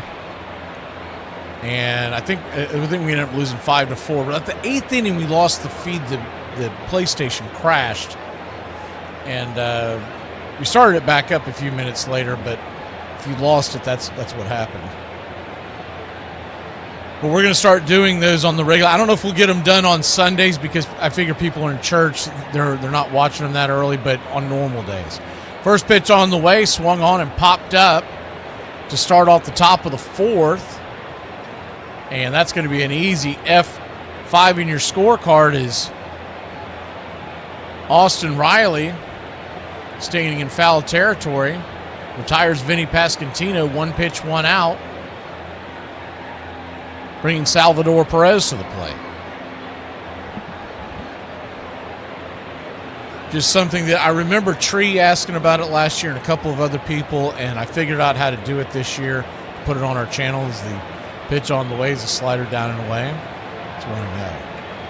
And it's one of those things that if you basically just setting up, if you want to stop in and chat. I know nobody really cares who wins the simulation game, but it's still pretty entertaining, the 1-0. Pitch on the way, misses, ball 2-0. And I got to where I was rooting for the damn thing, and Tyler Kinley made me mad because he gave up a 3-run shot at the end. The 2-0 pitch, swing, fists it back foul.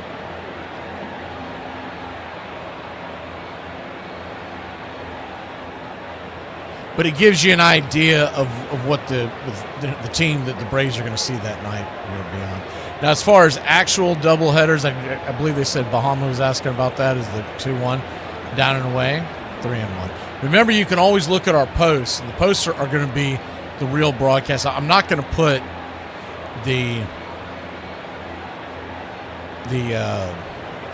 MLB The Show broadcast on our schedule that we put on our posts. Is the 3-1 fouls away, 3-2. I think it's too confusing to people. Those we're going to try to come up with a pretty routine time. I've just got to do some research on when the best time is, and to make sure it's not going to interfere with doing actual ball games. But our next doubleheader will be Wednesday. Braves and A's at 12:15 p.m. is a 3-2 pitch swing. That ball's dribbled up the middle. Dubon's got it. He's got plenty of time with the slow-footed catcher running to first. 6-3 on the put-out, 2 down. So Wednesday we got the doubleheader. It's going to be Braves and A's at 12:15 and at 4:10. I believe it's Seattle versus the Yankees. And then on Friday, I know we've got one. It's Red Sox opening day at Fenway. That's going to come on at 2 o'clock. And the Braves play out west that night. I think they're 9:45. Somewhere in that neighborhood. First pitch to Jensen, misses for a ball, 1-0. And he'll fire a changeup well off the plate, ball 2-0. So a 2-0 count. But basically, we're going to have a basic show card for those MLB The Shows. The 2-0 just misses, 3-0. That way someone sees it, they know that's what they're looking at. We're going to continue to do the actual games where you see the players on there.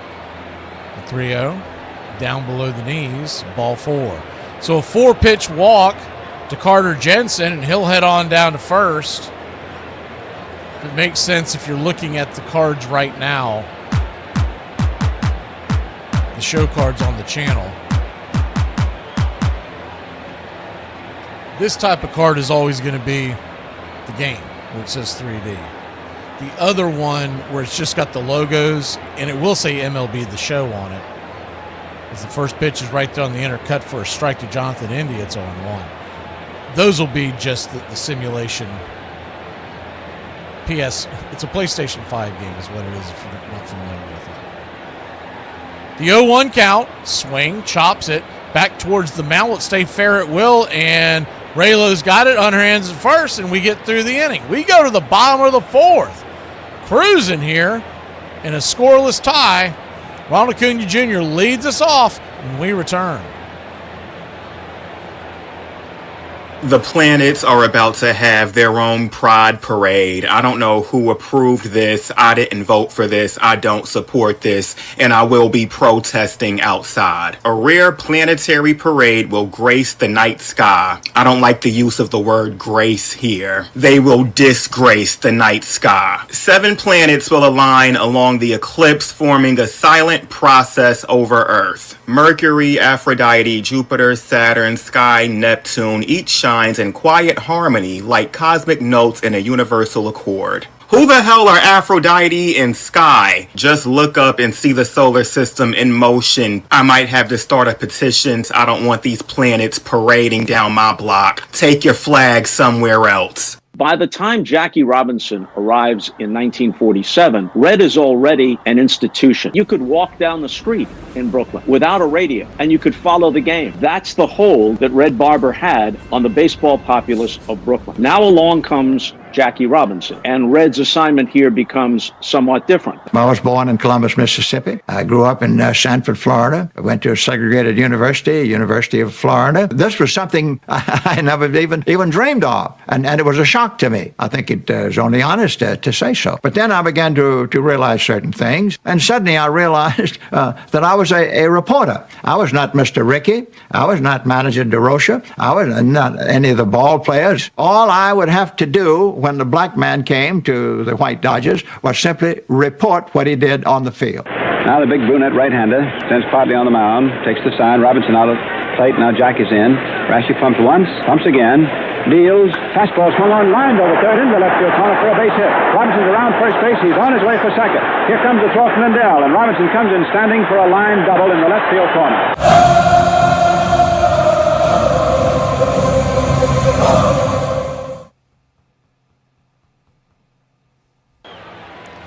Welcome back.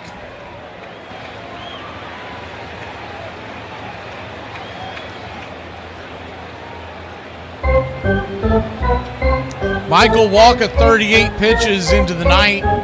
He's set to face Ron Acuna Jr. And Acuna sizzles one towards center field. That's down for a base hit. And it's a leadoff single for Ron Acuna Jr. and your Atlanta Braves.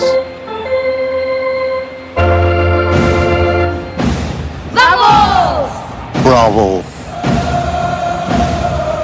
Good hard hit. He hit that on the screws. It whistled over the glove. Bravo. Leaping glove of Jonathan Indy. One on, nobody out. First pitch on the way to the Drake is just smacks the outer edge for a strike. It's 0-1.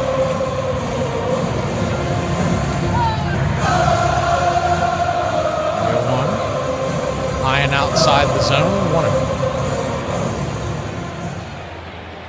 1-1 count. Drake Baldwin 0 for 1 on the day.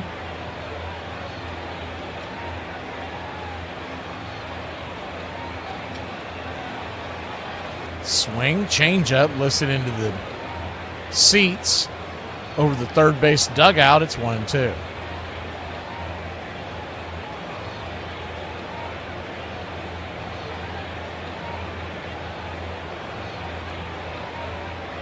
Keeping an eye on Acuna over there.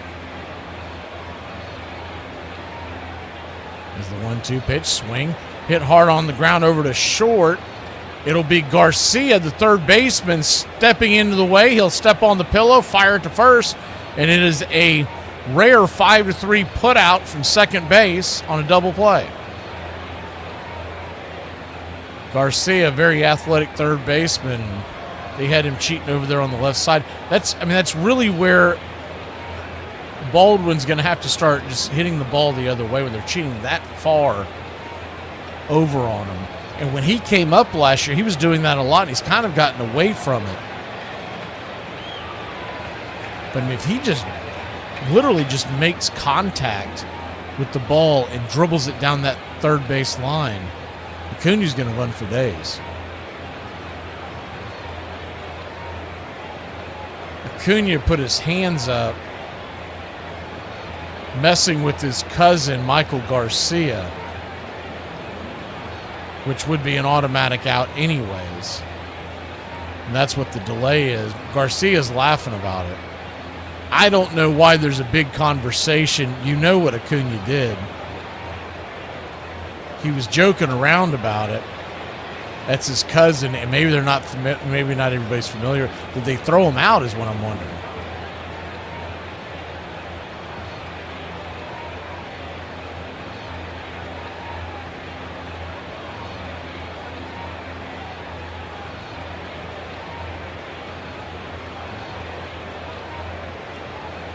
So we're waiting for some kind of a move forward. Oh, I see what they're doing. Because his foot did not touch the bag until he let go of the ball. The problem is Acuña threw his hands up in the air. So that's going to be an automatic double play. If he wasn't goofing around, as the first pitch on the way is a cutter swing and a miss, it's 0-1. You could make the argument for a safe call. You could challenge it. So Weiss was out there talking to the umpires, but they can't challenge it because he interfered. The 0-1 swing, fouls it away, it's 0-2. Now, you can make a solid argument. Garcia's not going to miss the bag if his cousin's not throwing his hands up in the air, messing around with him, getting in his head. So, either way, it's a double play. I know some people are going to lose their mind and say that Acuña cost him there, but the 0-2. Caught looking, strike three. Olson's got to swing the bat there. That was a bad at bat by Matty. We'll be back in a flash. It's 0-0. It is time to take the fifth here on the BCR.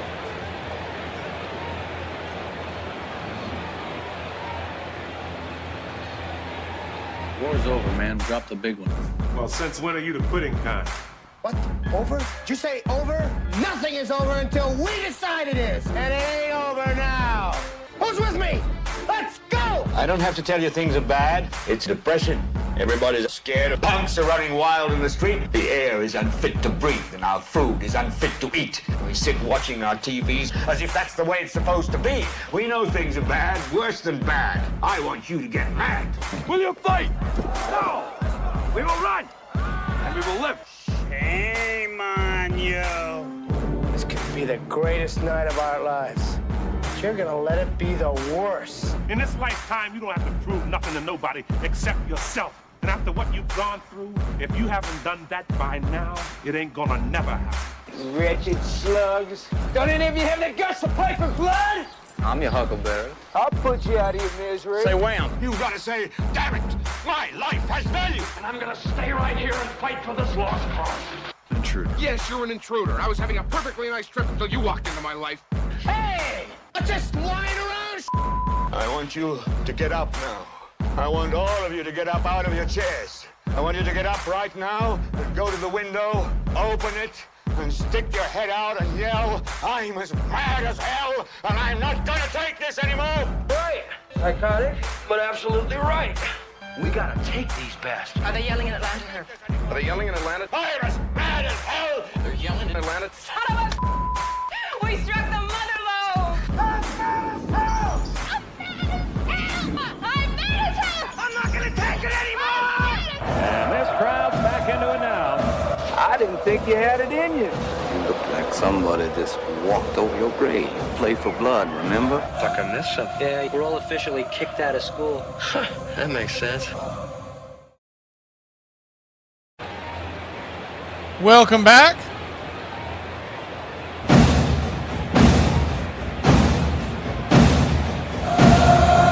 0-0 your score. We go to the top of the 5th.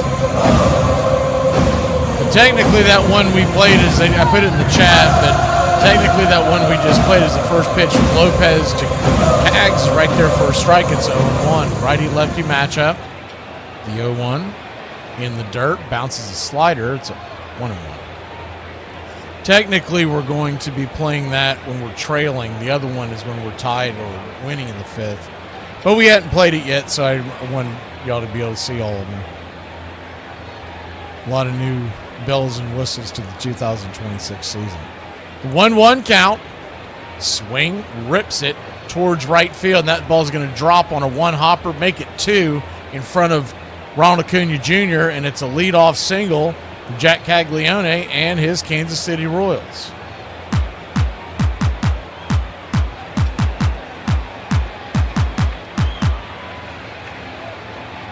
Just a nice little single, little top spin on it.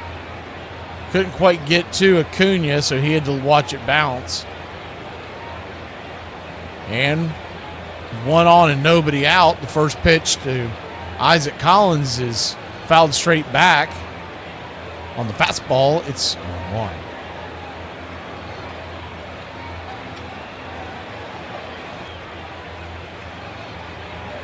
The 0-1. Check swing. Did he go around? They check down the third base line. Third base umpire Doug Edding says no dice. 1-1. Same two teams back at it tomorrow. 1 o'clock will come on the air. 1:35 first pitch. It's Grant Holmes Day, and he has looked great in the spring as the 1-1 swing. Fouls it away. Let's stay in play. Riley giving chase near the tarps. It'll bounce into the seats. 1-2. Monday, we'll get to see Bryce Elder, and then on Tuesday, Jose Suarez. Right now, the plan is Chris Sale on Wednesday. But if things were to go smooth, you could see a situation where Didier Fuentes may get the ball as an opener on a day game like that and give Sale the extra day off. We'll just see how it plays out. Braves don't have a day off until April 9th, so 13 consecutive games. The 1-2. Swing, chops it over to first. Olson's got it, flips it to second, and the relay comes back to Olson, and Collins with his speed will be plenty safe. So it'll be a 3-6 on your scorecard, fielder's choice. Collins is aboard. Good relay by Dubon. I mean, he really is a slick gloving infielder. He can play all over it. He's a good outfielder defense, too. Won the Gold Glove for utility in the American League last year. And you can see why. Righty-lefty matchup here. First pitch slider in the dirt. Swing and a miss to Kyle Isbell. It's 0-1. The 0-1. Good to see the chat popping tonight. You see Raymond and JC and PETA and Lamas. Saw Goat in there, Ryan. They're going to flip it over to first real quick to keep the runner close by.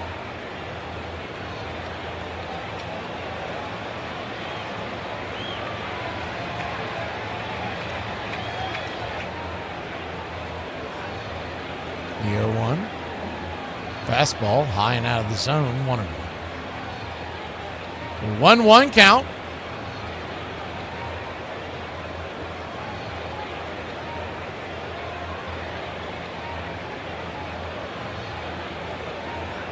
Raylo comes set. This will be his 64th pitch of the night. Runner goes, throw goes down to second base. That's a good throw by Drake Baldwin. Smoke him if you got him, because he got him. 2 down. Great throw by the Drake. You can tell he's been working on that in the offseason. His release time there is, I mean, that pop time's elite. We don't know if we'll get that all year long, but man, was that impressive. Remember, they ran all over him. The entire league did last year.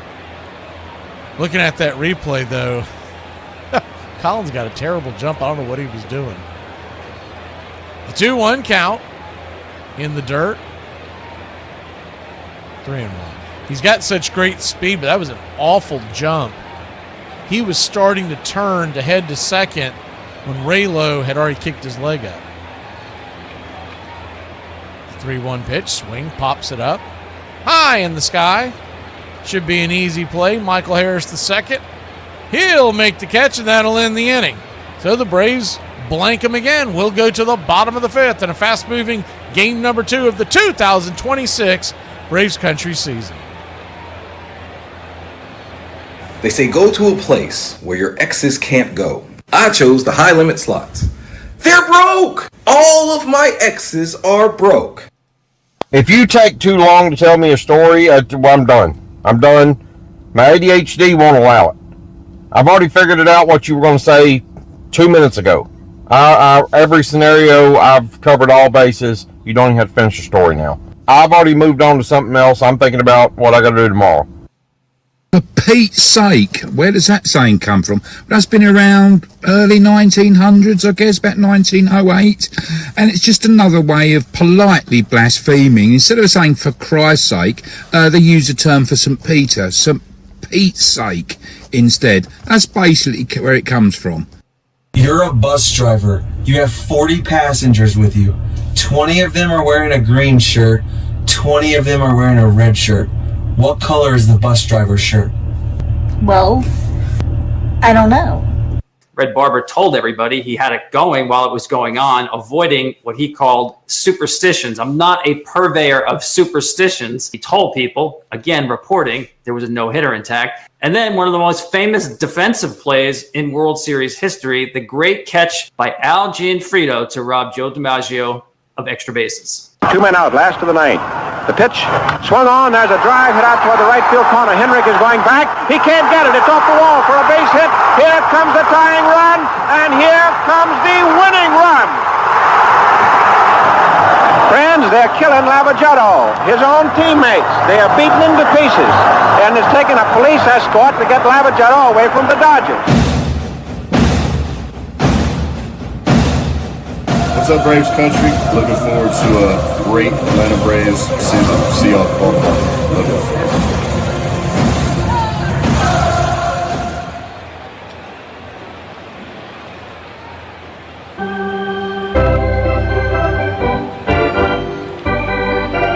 Hope y'all are enjoying your Saturday night here at the old ballpark. First pitch on the way as we start the bottom of the fifth. We'll be led off here. Austin Riley. First pitch for a strike. It's 0-1. The 0-1. Slider. Misses just below the knees. 1-1. Walker is really cruising here. He's only at 48 pitches as we begin the fifth. For context, is the 1-1 pitch. Just misses outside wide. 2-1. You want to be 60 or below heading into the fifth as a starting pitcher, and he's definitely there. 2-1 count. Swing and a miss. Nasty cutter. 2-2. I thought he looked pretty good in the WBC. You know, Reagan's is considered their ace, and I do think Bubic has got pretty good stuff along with is the 2-2. Caught looking strike three. Banged him up top. One away. We talked about this on Braves Country today on Friday. Those are coming your way at noon this year. First day of the series. So the next one will be on Monday. But between him and Lugo, I mean, those are two really good veteran arms in the middle of that rotation to kind of steady. It's the reason why I took the Royals to win their division. First pitch on the way to the left-handed bat of the Yaz is right down Main Street for a strike. It's 0-1. Yastrzemski swung at the first pitch and flew it out his first time up, so you knew he was taken there. The 0-1 drops a bunt, a darn good bunt. Waka's going to pick it up, fire it to first, wide throw, but the Yaz, baby, yes-a-does-a-do! He's on with an infield single. Yes, put everything on it. Don't hold back anything. Yabba, dabba, do. Yahoo! He was booking, baby. You got to love that. He's halfway there, Mark. Is that your pick to click? First pitch to Ozzie Albies is swung on from the left side of the plate. Slices the cutter. Out and away, it's 0-1. You do these picks to click. If people are new to this, what you're looking for is two bases or a combination of a base, a run, or an RBI is the 0-1 swing and a miss. It's 0-2.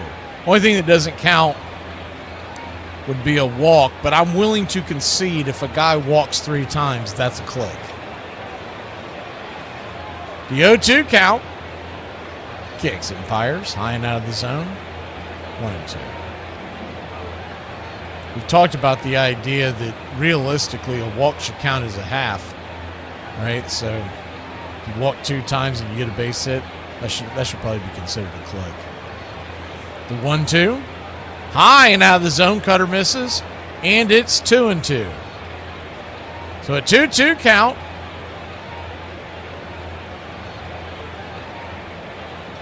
Yaz over there at first. He's got good speed. The 2-2, swing, lifts it. High into left field. Should be an easy play out there for Collins. It is. 2 down. Yaz will scamper back to first.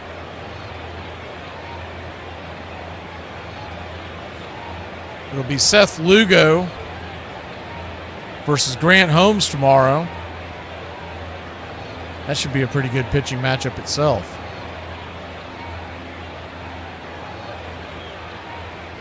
Phillies lost today. Mets won. Marlins won. And the Nationals got thumped as the first pitch is a changeup, swing and a miss. It's 1-1. So early standings look like this. The Mets right now are sitting half game in front of us. Is the 0-1. I'll flip it over to first real quick to keep them close by. Everybody else in the division has played 2 games. We're the only one who has not. This is the second game, obviously. So Phillies are 1-1. Mets are 2-0. Marlins are 2-0 is the 0-1 swing and a miss. 0-2 fastball right in his kitchen. And the Nats are 0-2. 0-2 count.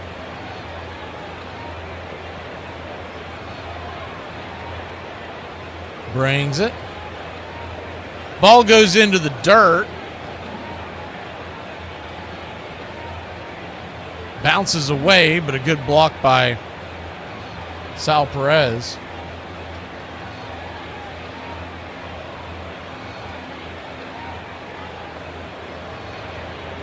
Braves nothing, Royals nothing. A 1-2 count, 2 outs here in the bottom of the 5th. Pitch on the way, swing. That ball is going to be sliced into left field. It is down for a base hit, and Yaz is coming around, and he is going to be, here comes the throw, and he is safe. And your Atlanta Braves have runners on second and third with 2 outs. Bit of a gutsy move there by the Yaz, but it paid off. And just like that, Michael Harris the second with the double. See if they give him the double or if it'll be a single in the base. But nonetheless, second and third. 2 outs. What they know about that? God bless you, Mike. Keep your game tight. Never know. You know what I'm saying? I got a little razzle dazzle.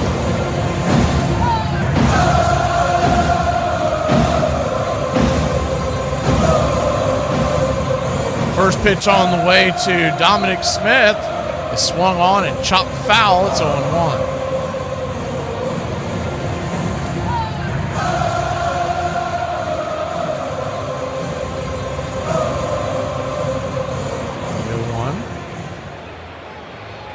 Swing, whistles it back foul. It's 0-2.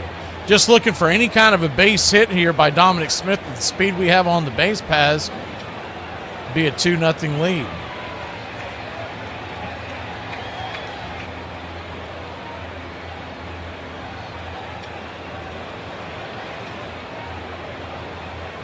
So an 0-2 count.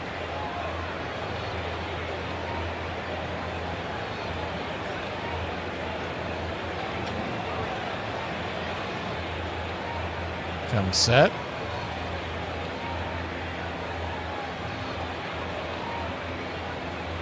Walker looks in, kicks and fires. Swing. Bangs it down the first base line. Do it again.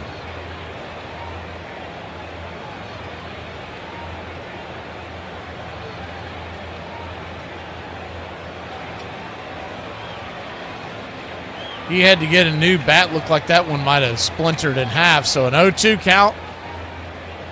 Runners at second and third, 2 outs. The infield is back and to the right.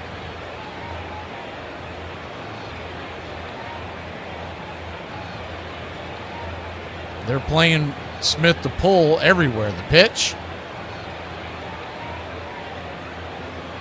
As he comes set, Waka kicks and delivers. The pitch is way outside wide, 1-2.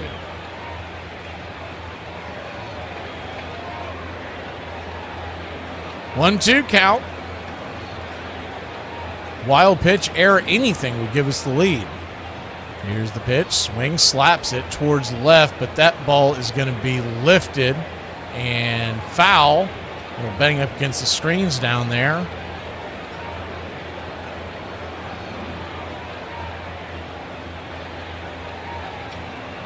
Braves nothing, Royals nothing. Bottom of the 5th inning. Big spot here in the game. Dominic Smith digs in. The pitch on the way, swing, fouls that away, and it's 1-2.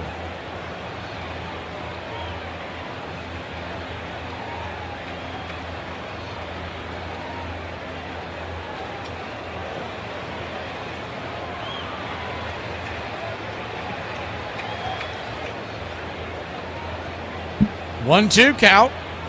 Swing and a missed strike 3. Chased a curveball down around his shoe tops, and that'll end the inning.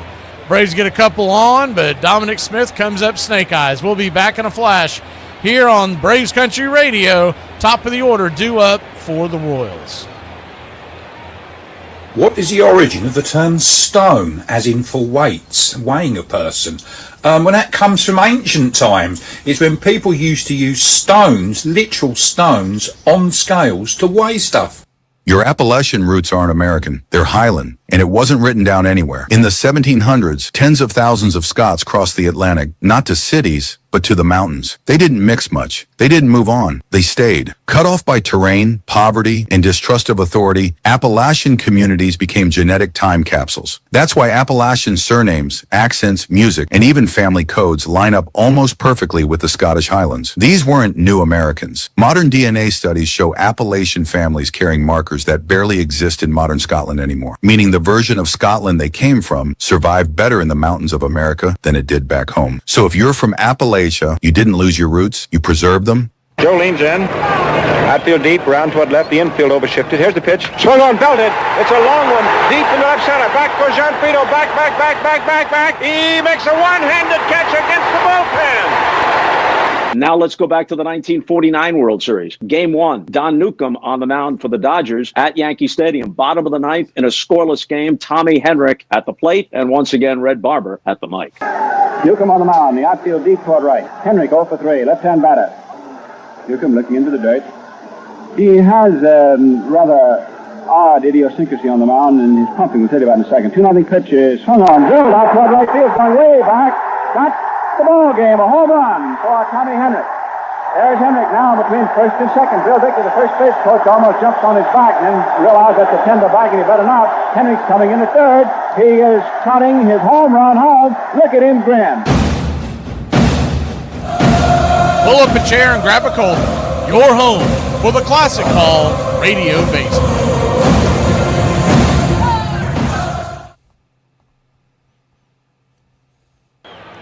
Welcome back. They are really throwing me off this year in between innings as Ronaldo Lopez goes back to work. Top of the 6th, 0-0 your score. First pitch on the way is right there for a strike. It's 0-1.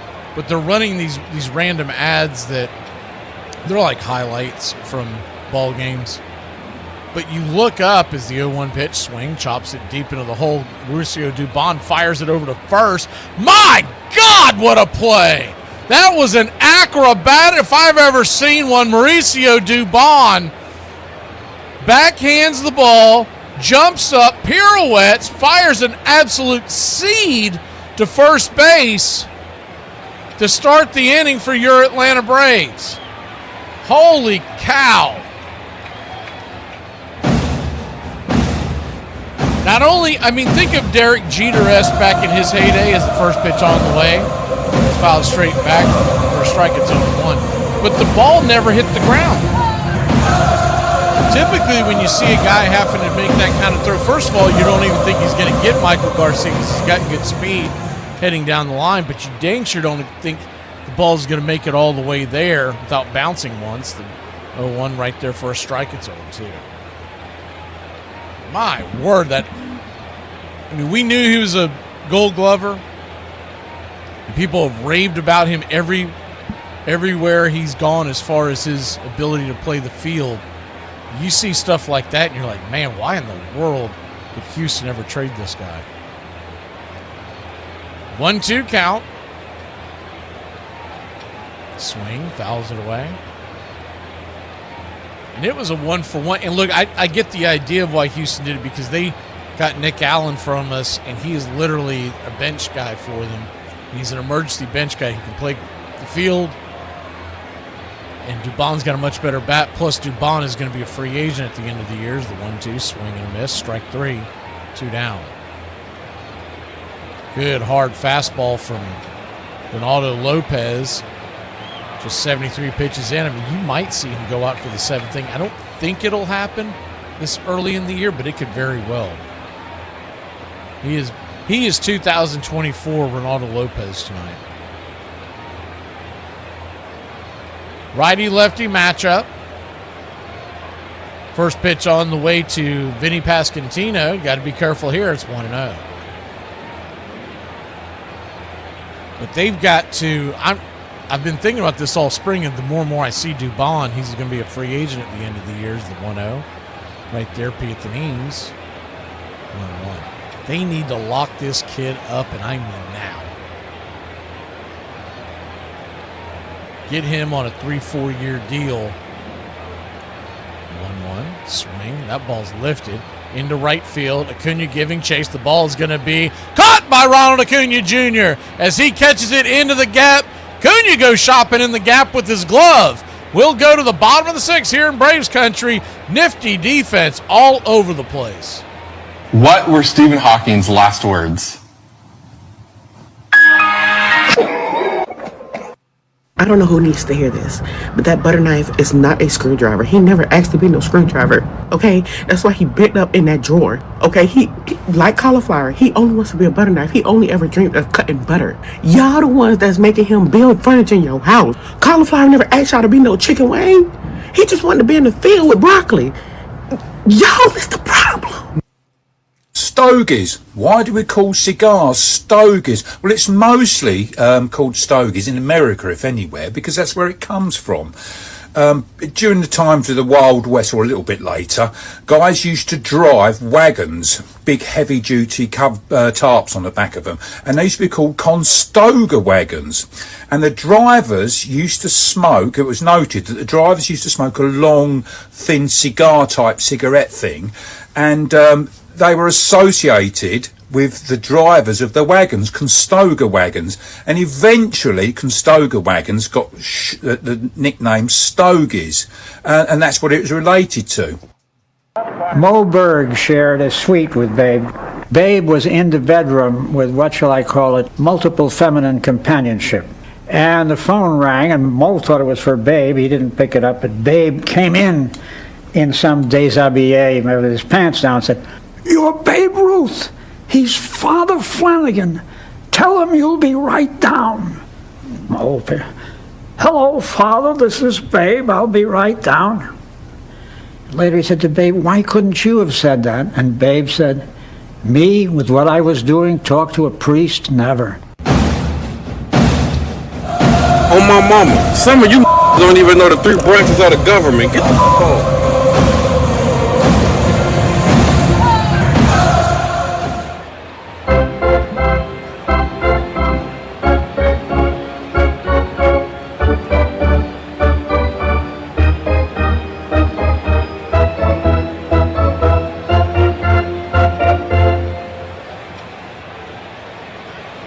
Nothing, your score. The Braves at the bat, bottom of the 6th. First pitch on the way to Mauricio Dubon. Right there at the knees, it's 0-1. Dubon and Ronald Acuna Jr., two outstanding defensive plays in the top of the sixth. Maybe that'll ignite the bats as they are the first two batters here in the bottom of the sixth. The 0-1 swing and a miss. It's 0-2. No runs, 2 hits, no errors for Kansas City. No runs, 3 hits, no errors for the Atlanta Braves. The 0-2 swing, lifts it. That's a lazy fly ball out to right field. Drifting back, making the catch is Jack Caglione. And there's one away. Dubon's never going to hit great, but he's got more of a pop in his bat than Nick Allen ever had. So who was it that hit that home run for the Mets? They're showing the replay. I can't make out who that was. I think it might have been a pinch hitter. First pitch on the way to Ronald Acuna Jr. is a curveball. He has to duck out of the way. That thing almost got him in the noggin. It's 1-0. 1-0. Swing and a miss. Off the slider off the edge. 1-1.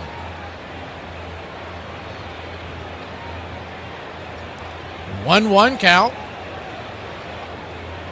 High and out of the zone. 2-1. Peter, the Yaz got all the way to third base in the last inning. There were 2 outs, and we couldn't get him home. The 2-1 pitch. Swing fouls it away. 2-2.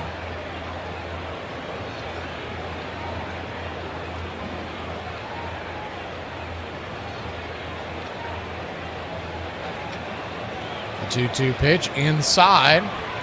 Ball 3-3-2. Braves are out of challenges on the ABS system. They got to hope that Mike McClinsky, all in all, I think he's called a pretty good game. Is the payoff pitch. Inside ball 4, and he'll head on down to first, representing the go-ahead run. Ronald Acuna Jr. We might see him try to take off for the first time this year. Vamos! Bravo.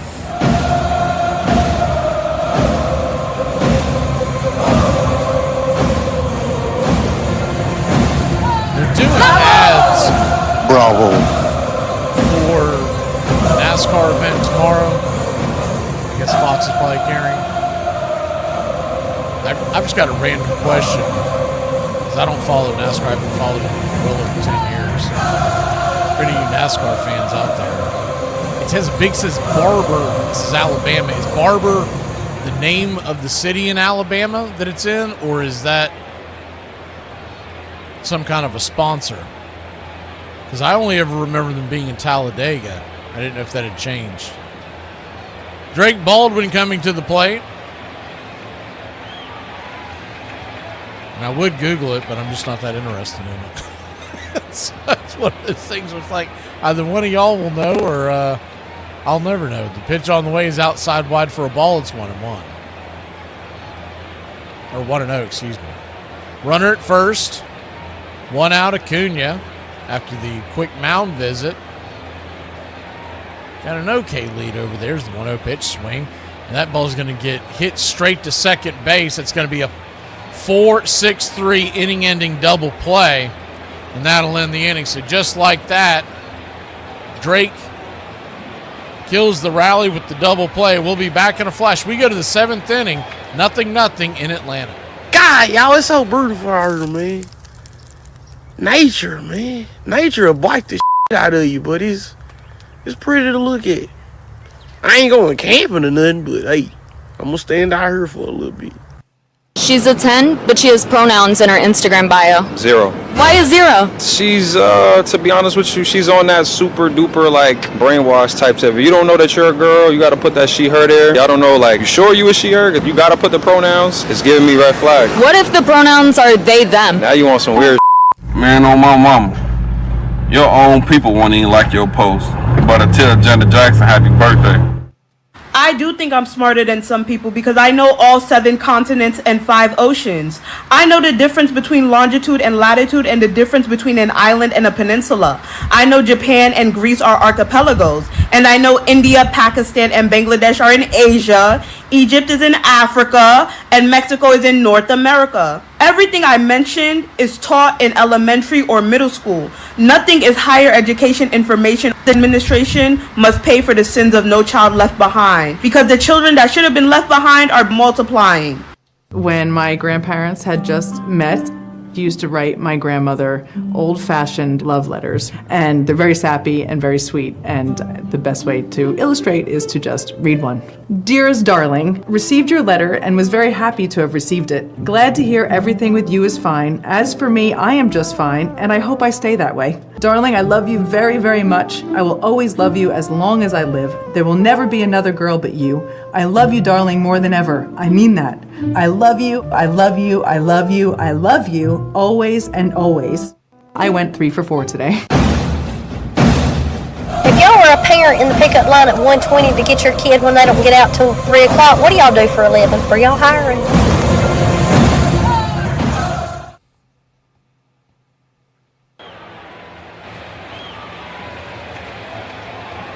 Welcome back. That's pretty funny. Yogi Berra writing that love letter with all the I love yous in at the end. I went 3 for 4 today. Looks like Walker's going to be hitting the shower, so that's good news for Braves country because we were not hitting that guy. First pitch on the way to Sal Perez. Good Lord. He just blasted that one high and deep, going back on the track, and it's 1-0 Kansas City. It just got over the wall.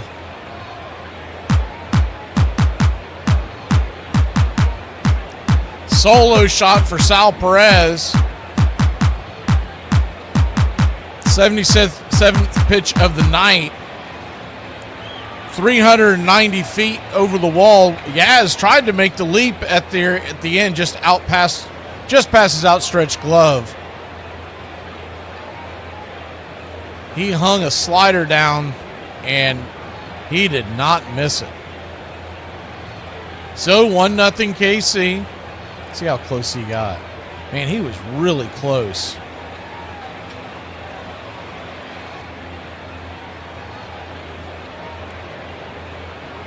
He was right at the top of that wall. If that ball's hit a little more to the left, you've got that indention. It looks like we're going to get a pitching change, so we'll be back in a flash. But that indention would have allowed us to maybe stolen one, but it's 1-0 Kansas City.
Welcome back, Dylan Lee, the pitcher.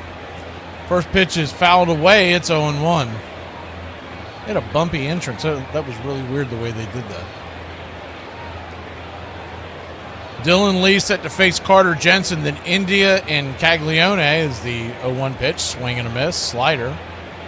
It's 0-2. 0-2 count.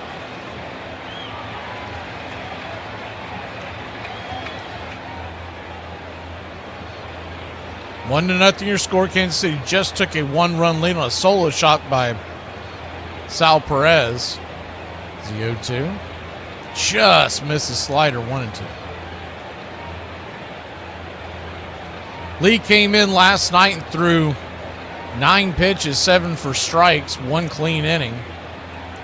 Did not give up a base runner, the 1-2 pitch swing. That ball is lifted into right. Acuna will make the catch, drifting over to his left. One away.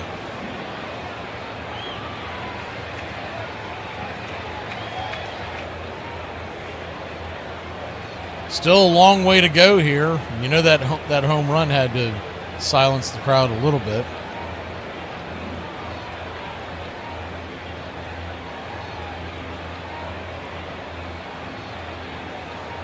With Lee going today, I would assume that means that he will be available. He will not be available tomorrow as the changeup is off the plate wide for a ball. It's 1-0. Normally don't see a guy go back to back to back this early in the season. 1-0. Kicks and fires. Swing. Chops it down the line. 1-1.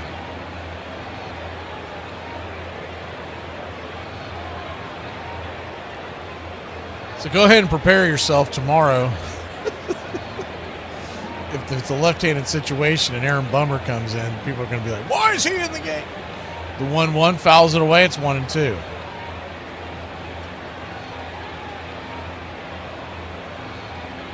I was a little surprised he was going out there for the 7th, but you kind of understood it because Ronaldo Lopez was at a low pitch count.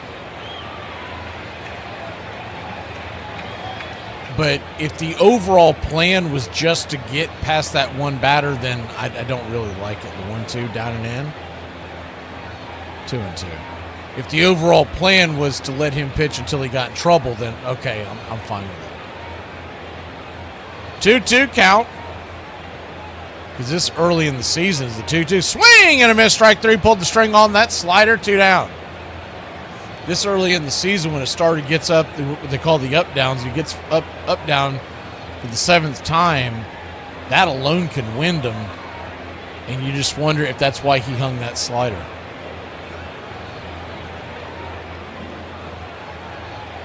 And they are definitely taking Walk out for sure now because he's in the dugout with a sweatshirt on. First pitch swinging by Jack Caglione.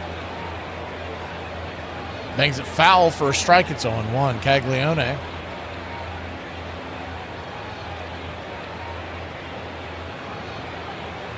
Number 1 draft pick out of the University of Florida is the 0-1 outside wide 1-1.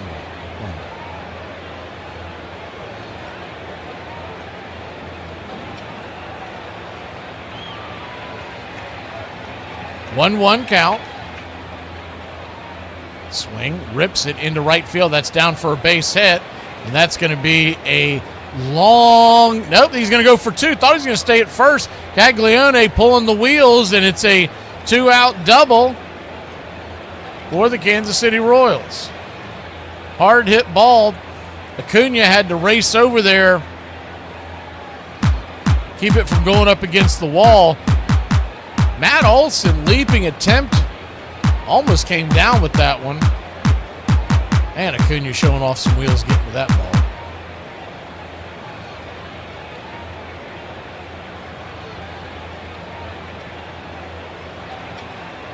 With 2 down, we get a pinch runner now. For Cags, it'll be Tolbert.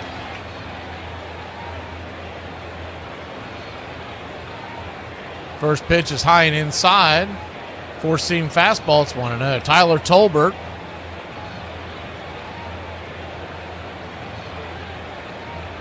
(5'10", 185 pounds. Is a 1-0 down and away. Ball 2-0. He's out of Birmingham, Alabama, and played his college ball at UAB. 2-0 count to Collins. Isaac Collins, the switch-hitting left fielder. 2-0. Swing. Pops it back foul. 2-1. On deck would be Isbell.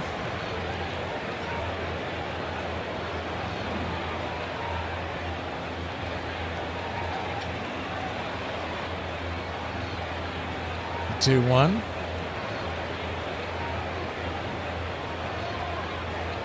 Kicks and fires. Check swing. Did he go around?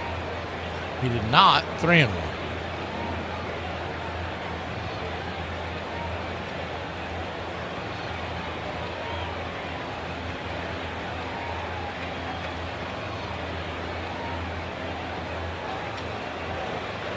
3-1 pitch calls for a strike right there on the outer edge, full count.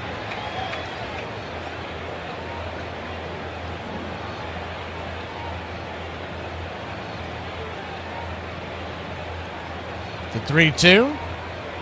Swing and a miss, strike three, four-seam fastball. Got him up top, and that'll end the inning. Not before Kansas City puts one on the board. It's time to get up and stretch, y'all. Here in Braves country, 1-0 Kansas City.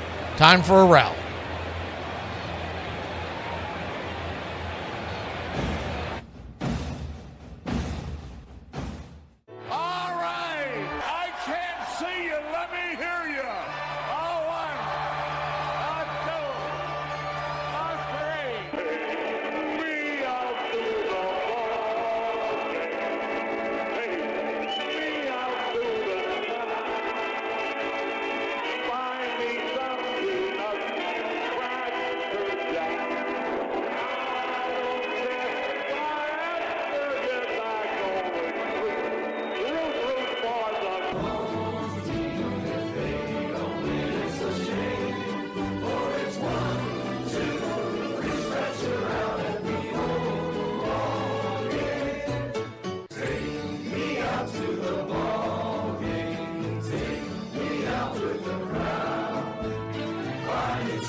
Welcome back.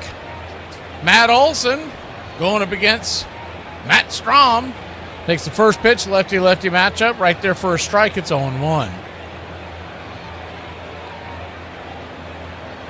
1-0 your score. Kansas City leading the Braves. The 0-1 pitch, swing. Bangs it off his foot. It'll roll towards second base. Foul, 0-2. Strom, the former Philadelphia Philly.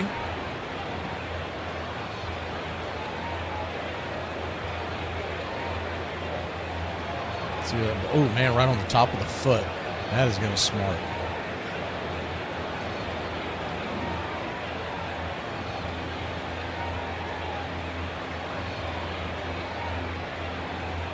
The 0-2. Kicks and fires. Swing and a miss. Strike three. One away.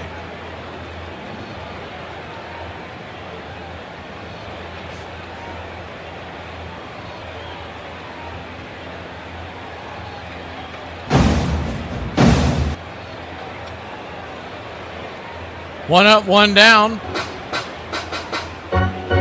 Austin Riley coming to the plate. First pitch on the way. Swing. That ball is hammered through the 5-6 hole into left field, and it's a one-out single for Austin Riley and your Atlanta Braves. You're my boy, Blue! Ball was whistled past Blue, you're my Garcia. boy! And the Braves got something cooking here in the seventh.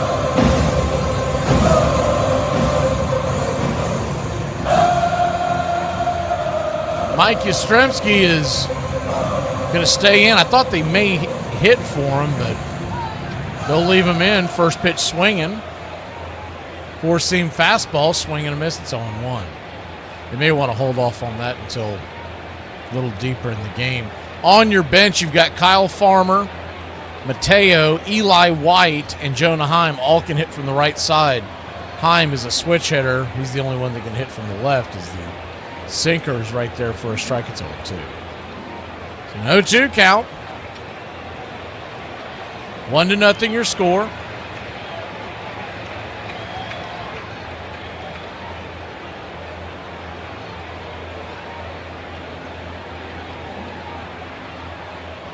Swing. That ball's going to get hit over to second. That's going to be a 6-4-3. Attempt at a double play, but Yastrzemski will beat it out, so he'll reach on a fielder's choice, but there are 2 down.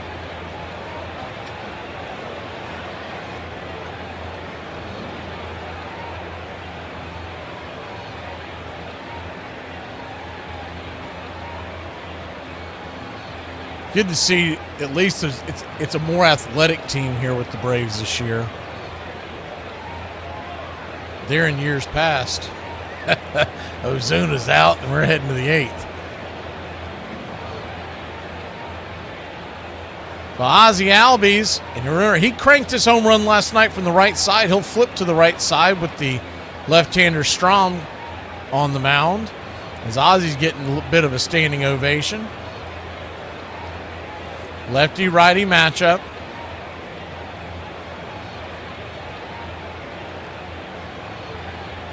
They're going to, the Strom comes set.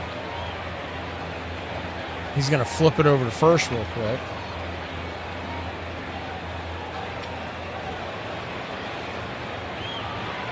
This is the 4th batter he has faced. So I thought there was a chance they may go try to switch obviously back around to the left side, but first pitch on the way is a swing and a miss strike. It's 0-1. Filthy slider down and in near his shoe tops.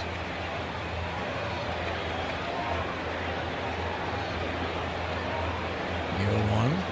Remember last year, Strom was essentially the closer for the Phillies for a good portion of the year. After the PED suspension by Alvarado's, the 0-1 slices it foul. It's 0-2. 0-2 count.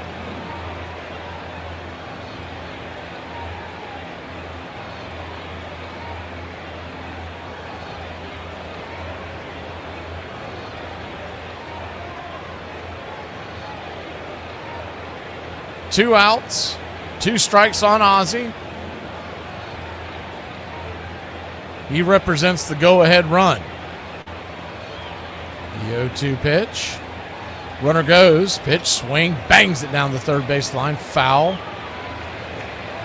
Ozzie had to swing at that. That was right down Main Street.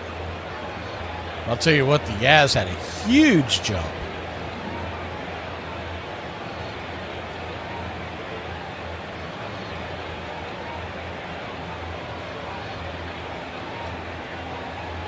The 0-2 count. Pitch on the way. Down and in, and that kicks off the leg guard of Salvador Perez. And Mike Yastrzemski takes off, and he'll be standing at second base. I feel the need for speed.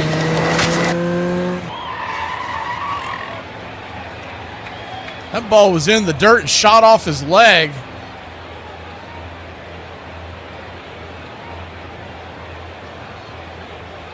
And so the Yaz is now in scoring position. So now a base hit, an error, a ton of ways you can score from second base that you can't from first. The 1-2 to Ozzie. Pitch, swing, and he dribbles that down the third base line, foul. They're guarding the lines over there. Garcia is basically sitting on the third base line. There's a huge shift to the left side. Vinny P is by his lonesome over there on the right side, and he is well off the first base bag. They punch one down there, could have paid her. 1-2, swing, lifts it.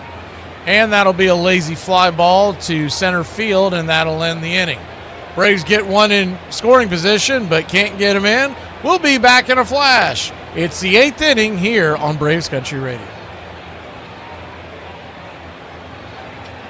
106 miles to Chicago. We've got a full tank of gas, half a pack of cigarettes. It's dark, and we're wearing sunglasses. Hit it. I have come here to chew bubblegum and kick ass. And I'm all out of bubblegum. It's happy hour. When wins become losses and losses become wins. You guys going to happy hour? I'll come for a couple. Just a couple, though. Not like last time. I need a drink. When buying a beer, buying only one beer can cause a misalignment in your spine due to the uneven weight distribution. This can cause unnecessary back pain and potential spine issues. To prevent this, carry 2 beers, ensuring your body is balanced and proper health maintained. Afternoon, everybody. Put my pants on, one leg at a time. Does Barry Manilow know that you raid his wardrobe? Guess what? I got a fever, and the only prescription. Ladies and gentlemen, we interrupt our program of dance music to bring you a special bulletin from the Intercontinental Radio News. You're in Braves country. Everybody drink a beer. Salute. They're making it laws where you can't drink when you want to. This stinks! Pretty soon we're going to become this country. This is total BS! Oh, yeah. For me and the Lord, you gotta understand it. We're on a mission from God. I'm on the radio every day!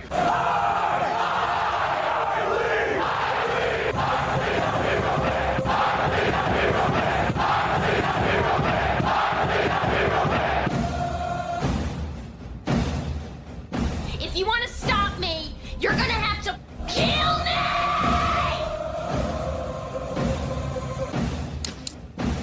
And you, music lover, you're next.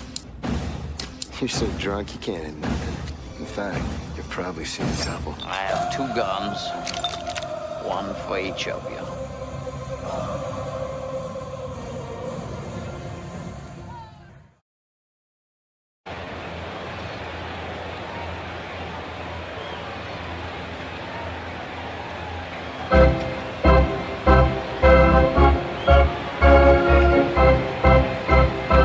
Welcome back, Joel Pyomps. We got our first look at him here in the 2026 season. The big right-hander fires the first pitch.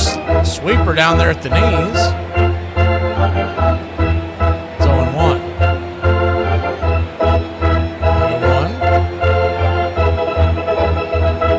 0-1. Check swing. Will he go around? They check down the line. He does not.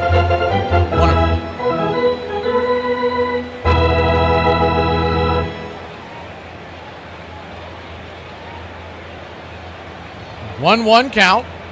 Pyomps kicks and fires, 4-seam fastballs, knocks it foul and out of play. We'll do it again.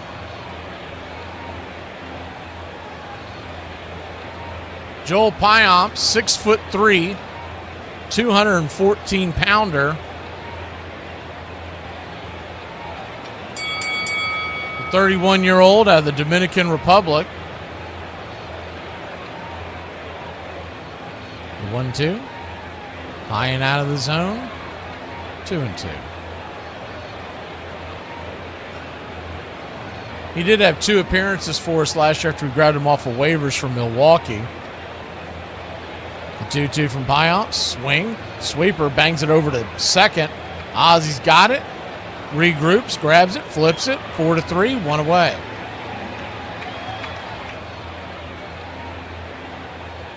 Talked about this before, but he was being looked upon as a guy that could be the heir apparent as a closer in Milwaukee. He had 27 holds in 2023 and 24 in 2024. Then the injuries came, and he really struggled to regain his form, but the Braves are hoping they've got something. And he's been pretty good in the spring. I mean, you don't go by overall numbers, you go on what you see, and his stuff has looked pretty good. Is that 4-seam fastball's right there, 95 right down the pipe. It's 0-1. I really like what, if y'all missed the pregame today when we had the audio, the 0-1, high and out of the zone, 1-1. Really liking what I'm hearing, not just from Walt Weiss, but when the pitchers are talking about the Atlanta Braves' new coaching staff specifically is the 1-1 sweeper right there. Just misses 1-2. pitching coach Jeremy Hefner. I just like his delivery of the message he's trying to convey is the 2-1. Did he go around? Pitch was down and away. They checked down the first base line. Gabe Morales said he did not. 3-1. But he and Walton Weiss really seem like that they command the room, that they know what they're talking about as the 3-1 pitch swing. Fouls it away. And it's all hunky-dory when you win your first game, but it's more of the way that, if you heard the way Chris Sale was talking about how Hefner approached him about how they wanted him to get ready for that start. You never heard these kinds, and just by the way he talks, you can tell that it's a breath of fresh air. There's the 3-2. Inside, just misses, ball 4. And he'll head on down to first, so Garcia heads down to first with 1 out, and he's got good speed. Got to keep an eye on him, and here comes Bobby Witt Jr. He's 0 for 3 on the day.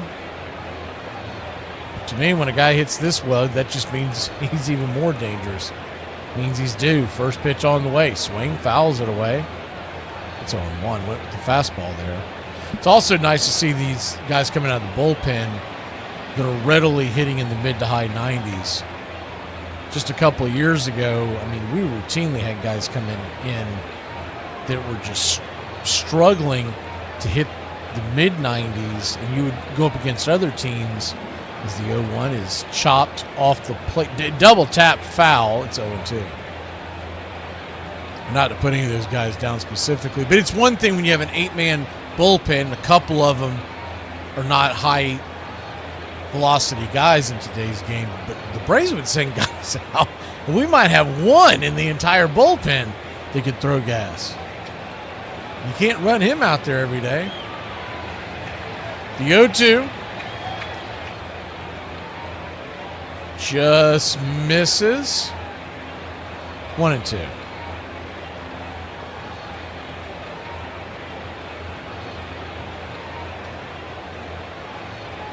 Vinny Pasquantino standing on deck. The 1-2, runner at first, 1 out. He's going to flip it over to first real quick to keep the runner close by.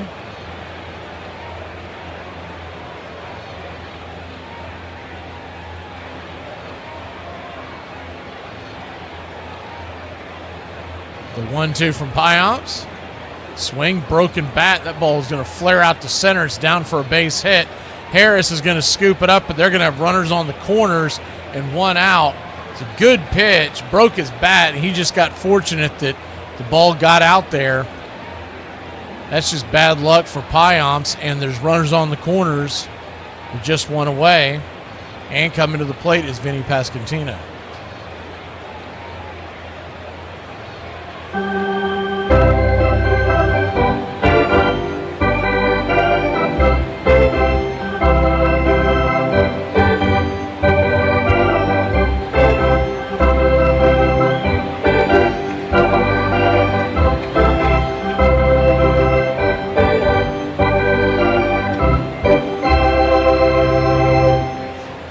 That's going to be it for Payamps.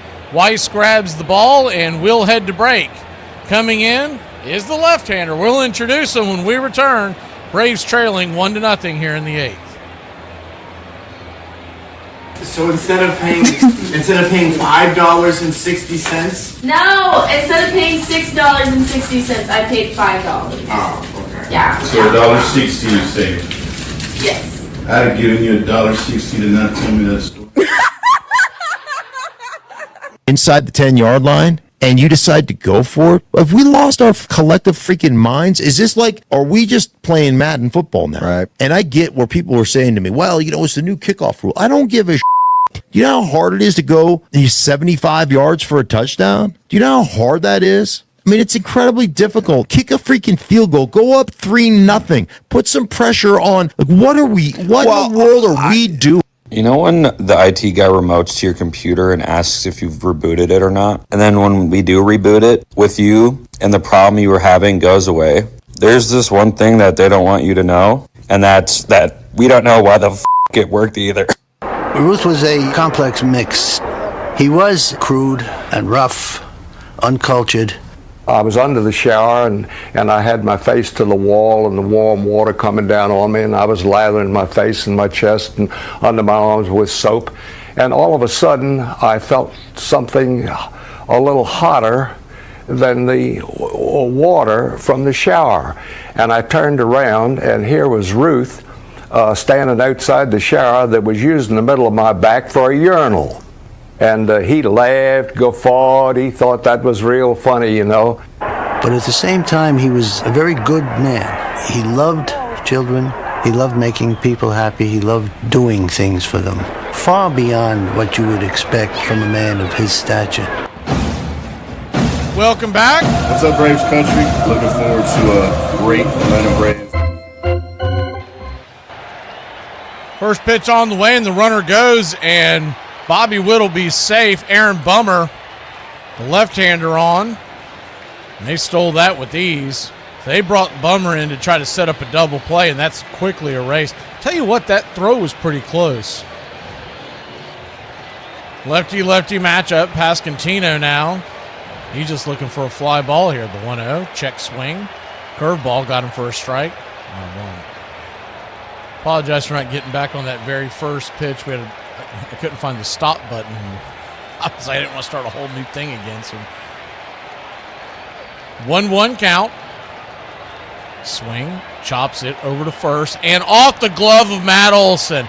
An E3, and that's going to score a run. And Kansas City leads it 2-0. Oh, my word. That was normally sure-handed glovesman over there, Matt Olson.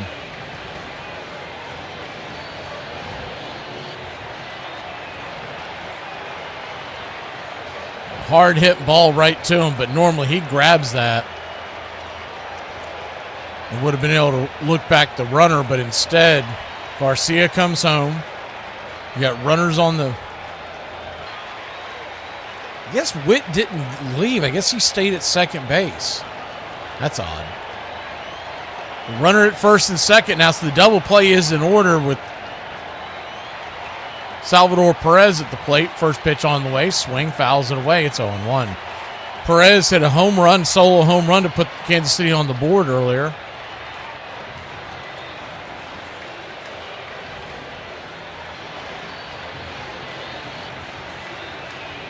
I didn't get to see what was going on there with Witt, but he should have made it over to third base. 0-1. Inside 1-1. So that's good news there, because now a fly ball can't make it a 3-run game.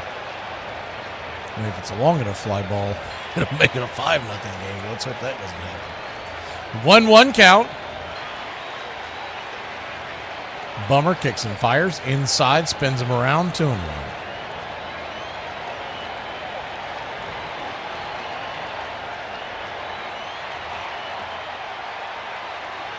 A little surprised that that's where they decided to go in that situation with Bummer. But I get he was trying to get a double play.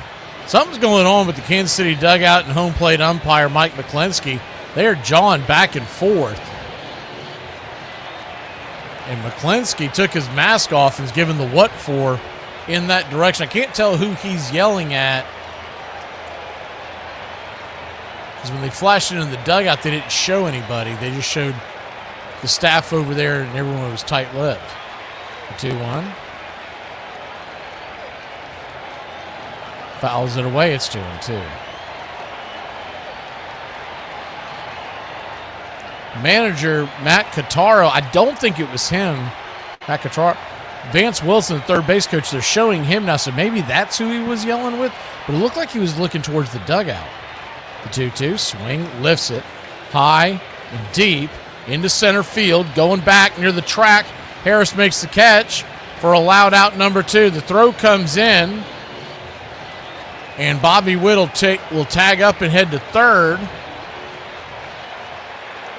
on the play. Runner at first will stay put, even though it's showing you that it's second and third. It's actually runners on the corners and 2 outs. Vinny P stayed put as the throw came right to second base.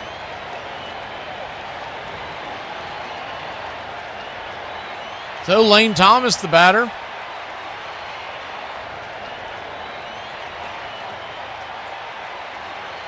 Lane Thomas, who spent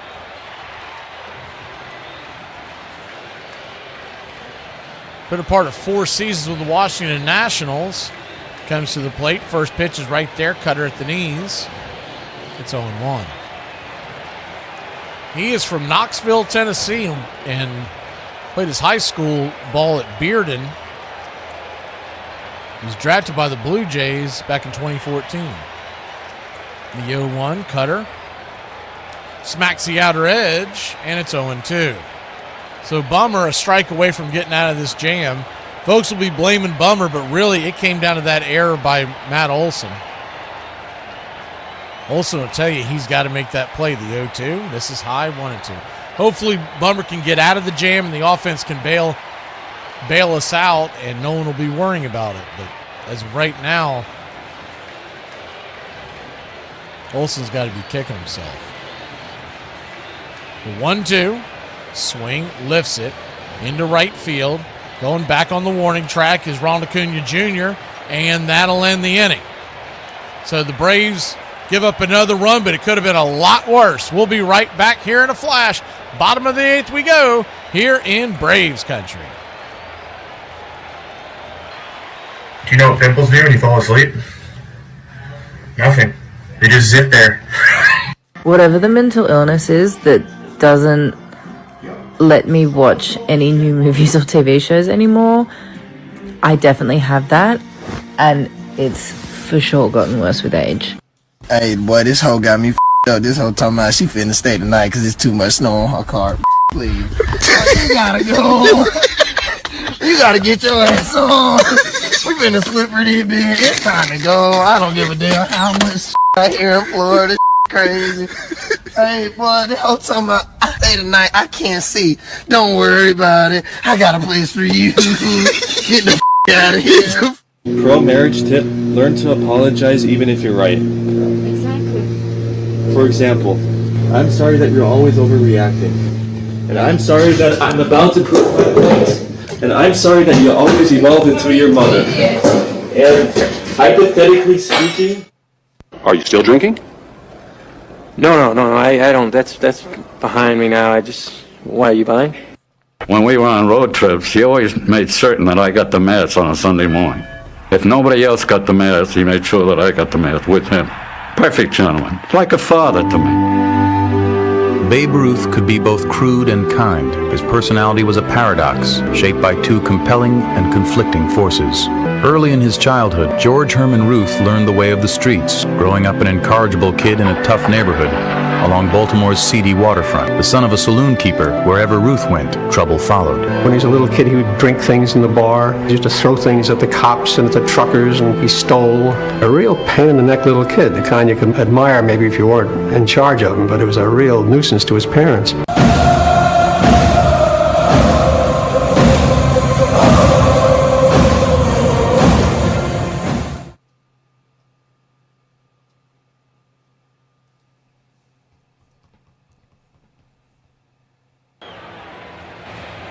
Welcome back.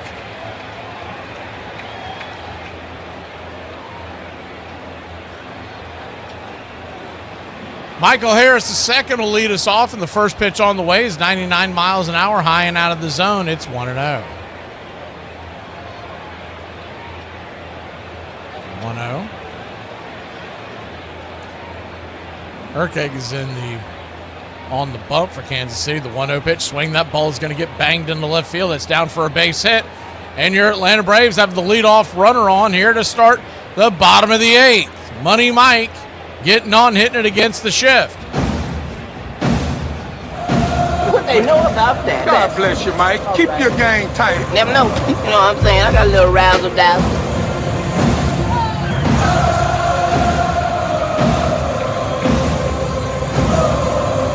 So runner at first.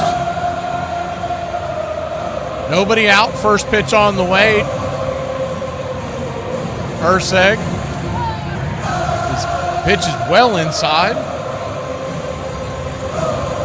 1-0. Dominic Smith, the batter. 1-0. Kicks and fires. Swing, fouls it away. Four-seam fastball.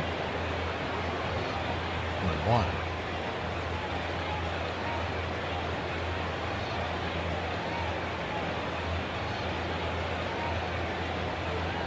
Erceg was drafted by the Brewers in 2016, came up with the athletics and came over to Kansas City in 24, midway through the season. They're going to flip it over to first real quick, and Harris dives back under the tag.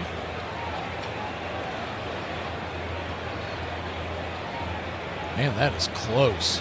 Did they call him out? I guess they did call him out. Yeah. Looks like they got him. That's my mistake. I thought I saw a safe call. He's heading back to the dugout, and there's one down. The pitch on the way to Smith. He dribbles it to first, and G3, just like that, there's two away.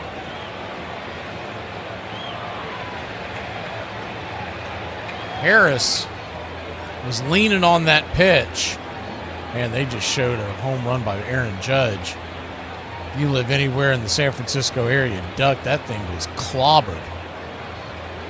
Yankees lead the Giants 3-1 out there. First pitch on the way is high and inside to Dubon. It's 1-0. Braves trail 2-0, but a bloop and a blast would tie it. Standing on deck, representing the tying run, is Ronald Acuna Jr. The 1-0. Swing, fouls it away, 1-1. I caught a bad angle of the first base umpire, Morales. He was kind of off to the side, and I thought he had given the safe sign, but he was actually punching him out. And Harris took such a long time to get up. I just didn't think he'd been thrown out as the 1-1. 99 misses high, ball 2-2. The name of the game here is just try to get on. Acuna representing the tying run. The 2-1 to Dubon, down below the knees, ball 3. And I'm sure the Braves' first base coach, who's also in charge of helping these guys run bases, the 3-1, inside ball 4, 99. Man, he can't find the zone on that at bat. And Dubon will head on down to first. That pitch almost got him. Harris had an enormous lead over there. I mean,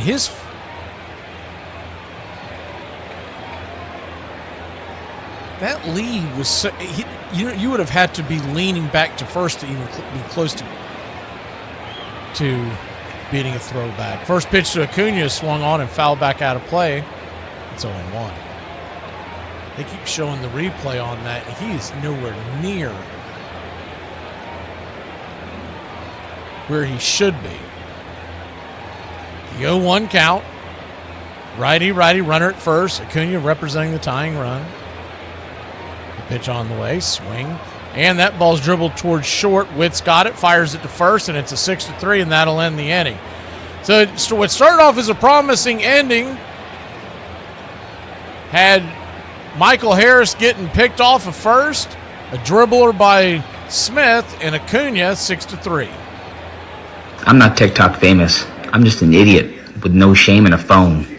I'm mediocre at absolutely everything, but at least I have the self-awareness to not enter myself into a competition that I am ill-equipped for and am going to end up being 14th. Am I off? Yeah, you're off. You're big time off. She says that she's dating a guy, talking to a guy, whatever, and he bragged, kind of was telling her about himself and said that he went to the Olympic trials. She asked what place he got. He said 14th at the Olympic trials. And she's like, oh my God, that's so embarrassing. Why would you tell people that? And she says it gave her like the biggest ick. That's embarrassing for you. It would take forever for me to like make a spreadsheet based on every event at every Olympic trial event. But I just did some quick search. This is the men's 100 meters. First place finisher, 9.92. 14th place finisher, 10.15. That's nothing. It's not even a quarter of a second. This is the perfect example of, first of all, do a little research. Second of all, how out of touch and ignorant some people are.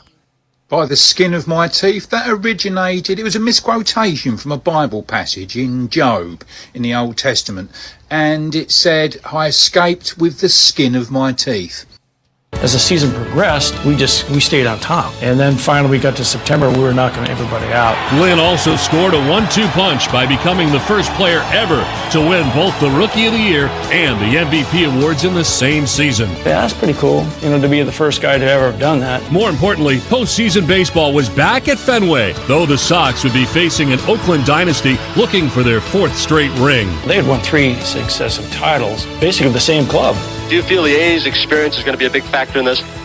Well, Tony, there's no question about it. And we were that young upstart team from New England playing all the big boys. I hate to break it to you, but after I say what the second time, I'm just going to pretend like I hear what you say. Welcome back. 2-0 your score. We go to the top of the 9th.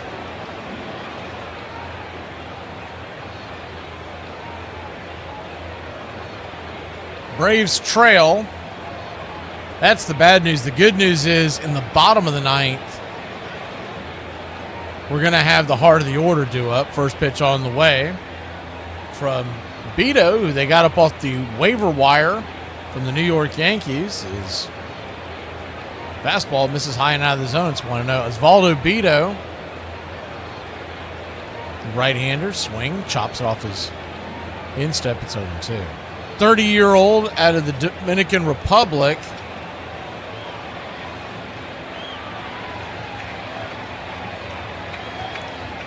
Spent 23 in Pittsburgh, 2024 in Oakland, and 2025 with the Athletics in Sacramento. The 0-2. Swing, hammers it down the line, foul. Do it again. He's got a career ERA of 5.07, so nothing to write home about. But he's one of those arms that they decided to grab for the 13-game start to the season. And you've got 8 guys on the IL.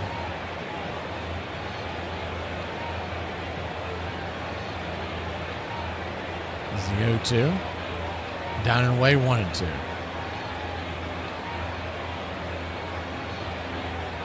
1-2 count.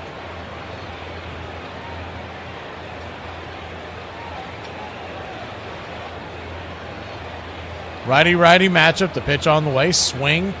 Pops it down the left field line, giving chases Riley over his shoulder, he's going to run out of room as it bangs and hits the tarp. So a 1-2 count. Riley giving a good chase. I think if that tarp's not there, he's going to make an honest attempt at that, but it's not worth dislocating his neck trying to get that foul ball. Would have been a really tough play no matter what. The way they had the shift on, he was by far the closest to it. The 1-2 count. Swing and a miss, strike 3. Sinker underneath the hands, and 1 away.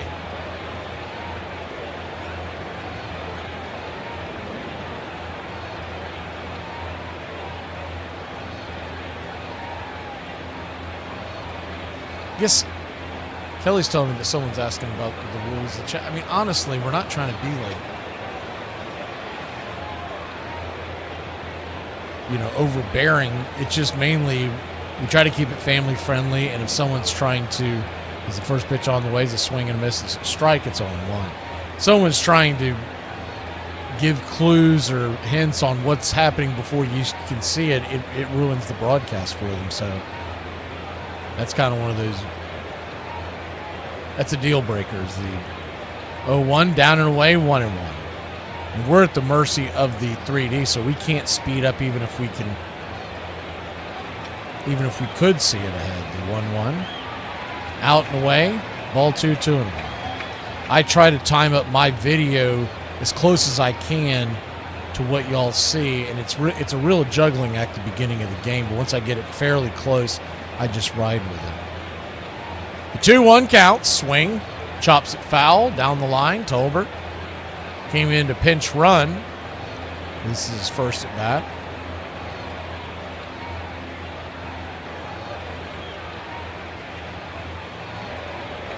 So a 2-2 count. Appreciate the kind words, Old World. I mean, honest engine, what this is supposed to be, it's supposed to be a family-friendly, fun thing to do for baseball. The 2-2 swing, bangs it down the line, foul.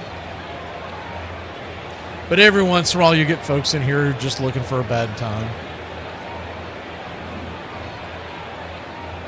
But we really want more the merrier, and you don't have to be a Braves fan to be here. I mean, that you just, it's a baseball chat. The 2-2. Swing and a miss, strike three. Filthy slider off the edge, 2 down. I know this is putting the cart before the horse, but I would love to see Beto turn into something in the bullpen. A find that we could do something with. What I remember is Valdo Beto when he was in Oakland was, and this is just from playing fantasy baseball, was that he was a streamer and it was usually hit or miss type of thing as a starter, but maybe he can bring something as a reliever. First pitch right there is a 4-seam fastball. Inside to Isaac Collins is 1-0. Doesn't have devastating. I mean, he's been averaging about 93, 94. 1-0. Swing and a miss. 1-1. And you're not looking for the end all that beats all for a guy who comes in when you're losing, which is typically what Beto's going to do. But if he can eat some innings here and there and keep the depth on the farm, is the 1-1 swing and a miss. 4-seam fastball, 93 miles an hour. It's 1-2. Think about how many pitchers you go through in a given year and the depth you need. And the Braves are starting behind the 8 ball with all the injuries. He could be an important piece. The 1-2. Caught, looking strike three. Punched him out on the inner track. Sit down, sucker. We'll go to the bottom of the 9th. It's 2-0. Braves trail. See if we can put some old magic in that old black hat we found. I was hanging out with my girlfriend and her guy best friend, and he said to her, "You just need a boring man. That's what you need." And I said, "What's a boring man?" And he said, "You know." I didn't. "It's a guy that just works hard and takes care of you." "Oh, because it's so exciting to be with a man that steals the light from your eyes, that messes you up so much that you don't trust anyone anymore. And it's exciting to be in fight or flight 24/7. What an exciting ride." It's also exciting to eat French fries, right? But then you feel like dog shit afterwards. Hey, I'm looking to book you for a service. How much do you charge? Well, I offer a lot of different services under different price ranges. What's your budget? See, I'm not really sure. That's why I was hoping you could give me a list of your services and their rates. Well, if I had a better understanding of what your budget was, I could better describe the services I'd be willing to provide under that price range. Well, honestly, I don't really know what a normal price range for this thing would be. This isn't really my level of expertise. That's why I'm asking you what your prices are. Well, I don't have an idea of what services I can provide to you unless I have an idea of what your budget is. Why do you need to know how much money I have for you to tell me how much money you charge? People often ask, what's the best way to deal with a coworker who works for free over your unpaid lunch break? Well, I'm going to share with you the one sentence I use that works every single time. Sit the down, dumbass! You're making us all look bad, ho! Red Barber was a star. In fact, in 1942, James Thurber wrote a famous New Yorker essay, including all of the barbarisms, just his way with words that had become just so popular. This guy had a way with words that didn't seem to have an end. No score. This ball game in this series just as tight as a brand new pair of shoes on a rainy day. And Reynolds really went to work on Schuber. He just tied him in a knot and turned him every way but loose. Right-hander deals, curve, tip, foul. It's 2-2 still. Campanella was fighting it like it was a mad bumblebee trying to hold it, but he couldn't do it.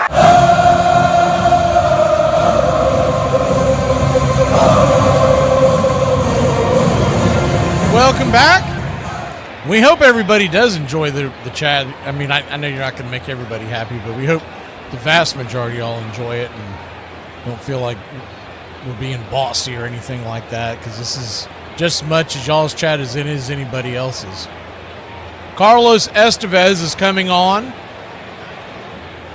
but the mods do a great job of just making sure that, yeah, because we don't want some kid coming in here and getting bullied or something like that. You know, that's not what baseball is about. I just look at it as, think about if you're at the ballpark, how you would want folks to act if families were around, and that's it. I mean, I feel like PG-13's fine, so if you know, there's going to be some, what do they call it, blue humor, first pitch on the way to Drake Baldwin is lifted high and deep down the left field line, bending, foul and out of play. It's 0-1. Braves trail 2-0, but a bloop and a blast ties it. You got the Drake, you got Olson, and you got Riley. If anybody gets on, it'll be Yastrzemski versus Carlos Estevez. And his velocity has been down in the spring. It's been well documented, but he's bringing it 95 there, it looks like. First pitch on the way is a pitch high and out of the zone. Off that 0-1, it's 1-1. I don't know if that's exactly correct because the 0-1 right there on the outer edge. 1-2. I'm going to have to see because I feel like the tool that we use off of MLB is the 1-2 swing. Slices the 83 mile an hour slider out and away.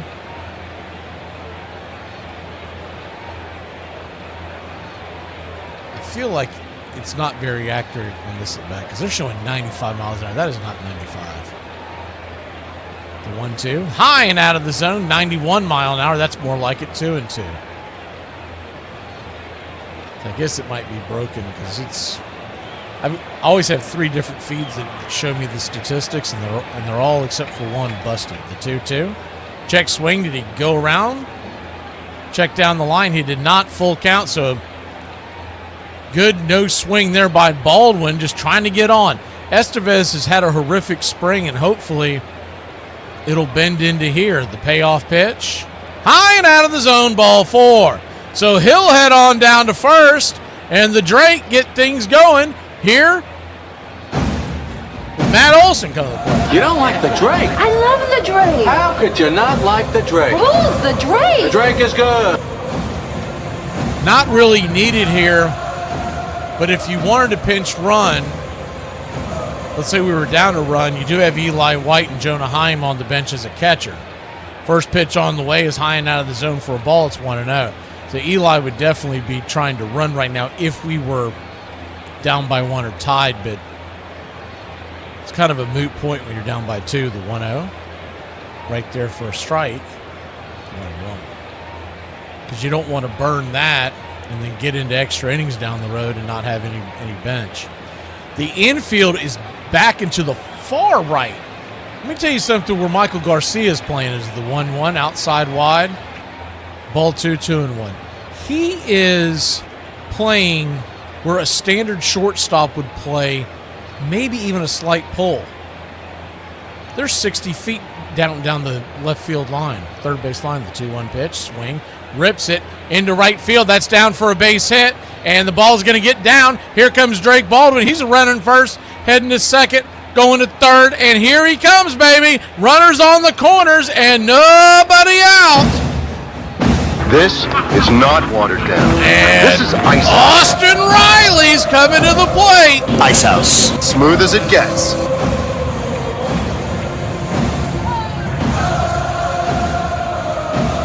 Holy Toledo. I was reading about Estevez a couple of days ago going into this series, and that was the consensus. Was that he was going to be a question mark going into the season, but they still believed in him, and fair enough, he's been pretty good over his career. Austin Riley, righty-righty matchup, first pitch swinging, pops it up. That's going to be a lazy can of corn, soft can of corn off the shelf over to second. F4 in your scorecard, and there's one away. That was a bad at-bat by Austin Riley. So the Yaz has a chance to play hero. He'll come to the plate.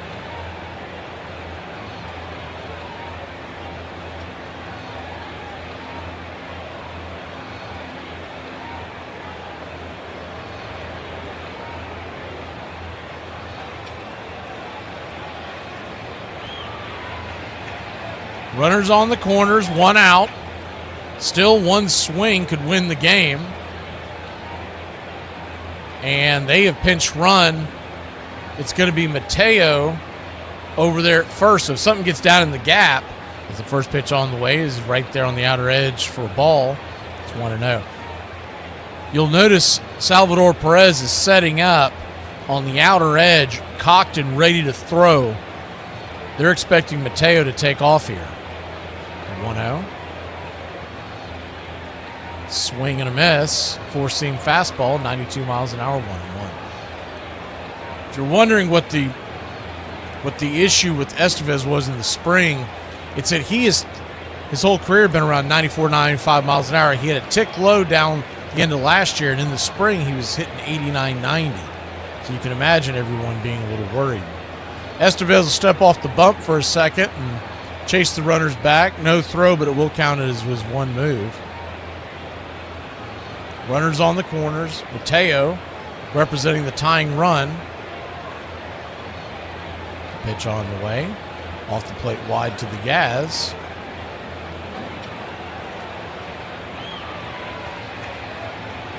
So the 2-1 count.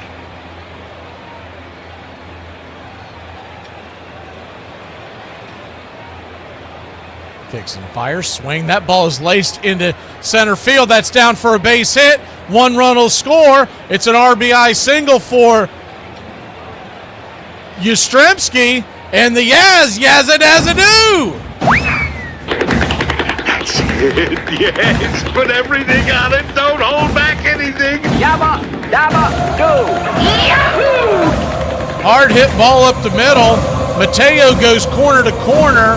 So we've got the tying run at third. A fly ball with Ozzie Albies coming to the plate.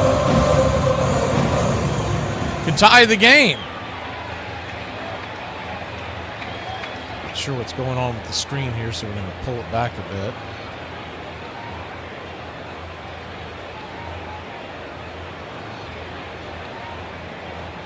Quick mound visit. And Yastrzemski, guess they're going to pinch run for him. Eli White will come on. Yastrzemski's got pretty good speed, but Eli is really known as one of the fastest men in all of baseball. So he represents the tying run. Now remember early in the year, last year, when he had the base running gaff? I felt like we never recovered from that. Hopefully this doesn't happen again. I'm trying to remember who that was we were playing. It was really early in the year. He got doubled off. Lefty-righty matchup. First pitch out the way to Ozzie Albies is down and out of the zone. It's 1-0.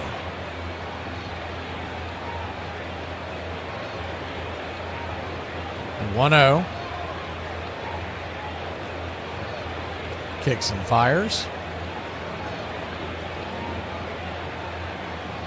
Ball misses. Ball 2-2. We're trying to put the action cam on for you, but for some reason it keeps going to the level field, so we'll just keep it where it is. We wanted you to see the overhead. The only way to do that, I think, would be to restart the whole thing as the 2-0. Outside, wide ball, 3-0. So a 3-0 count.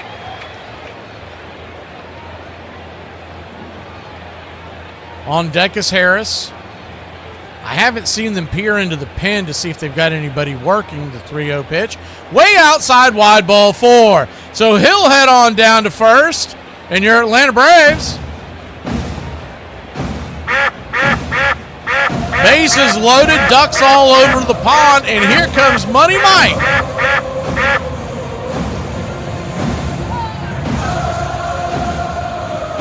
Michael Harris has a chance to play hero. A single would win the game. A fly ball would tie it. First pitch swing, ball hit up the middle. It goes off the mound, off the foot of Estevez. One run will score. We got a tied game, baby. It's 2-2. Everybody's safe. An infield single for Money Mike. How about that? That ball was rocketed off his foot. God bless you, Mike. Keep your game tight. Never know. You know what I'm saying? I got a little razzle-dazzle. Holy cow, bases loaded. And now the Braves, tying run, coming to the plate in the form of Dominic Smith. We just need a fly ball.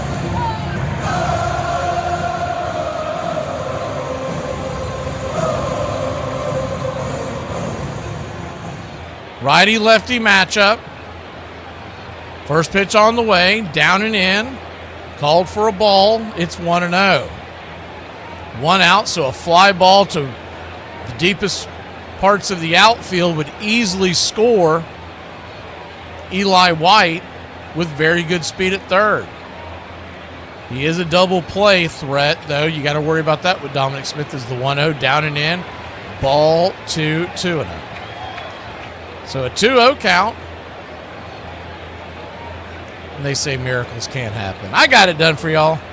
I kept working it. The 2-0 count. Bases juice, the pitch. Swing! That ball is sliced away.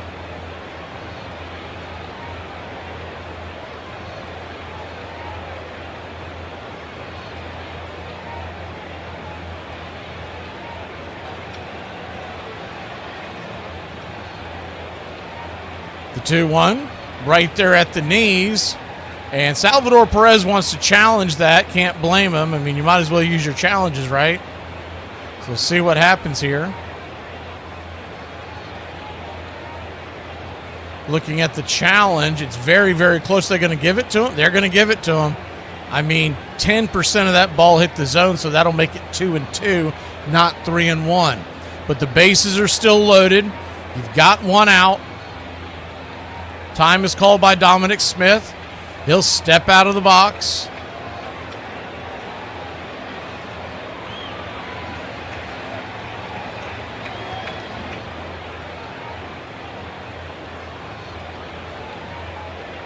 He'll wind up as Dominic Smith gets back in. The pitch. Down and away for a ball. Ball 3. So 1 pitch, 1 ball could win this game. A 3-2 pitch. Swing! That ball is belted high and deep. Going back on the track. Zip, boom, bam, it's gone. Dance in the streets, baby. A grand salami from Dominic Smith will win this ball game. Six to 2. Buckle your shoes. Dominic Smith comes through in the clutch. It's not about muscle. It's simple physics. Calculate the velocity V in relation to the trajectory. Helter Skelter at home plate, and your Atlanta Braves win this sucker on a walk-off grand slam. We score 6 runs in the 9th after scoring none. Want to talk about hotels? You want to win some ball games. Won the World Series. 6 games. The party in the Battery will be real tonight, y'all. Go dance in the streets. Braves start off 2-0. Dominic Smith with an absolute clutch belt shot. And your Atlanta Braves win it 6-2. Here's what you should know about winning before you chase it. Winning's not loyal to you. It doesn't care about you. Winning doesn't care how sore you are. Winning doesn't care how much sleep you get. Winning doesn't care how hard you work at times. Why chase this thing called winning? Because the only thing that's guaranteed in life, if you don't chase it, is losing. Who wanted the chicken across the road? He stepped out of range, got hit by a tree. He ain't no chicken no more. No! 6-2 your score. I guess y'all know who player of the game is. I mean, we got a lot of contributors. By the way, a great start by Raylo all in all. You can't sleep on the fact that he went 6 strong innings, struck out 3, walked 2, gave up just the 1 home run. Dylan Lee came in, gave us a shutty with 2 Ks. Bummer got us out of the jam, even with the error by Matt Olson. And Beto kept us in the game in the 9th. And then the doors fell off of Carlos Estevez, and your Atlanta Braves win it. If you're just joining us, you missed a ball game. 6-2. Unbelievable. Go party, y'all. We'll see you tomorrow, 1 o'clock. We're 2-0, baby. That's a hell of a lot better than 0-7.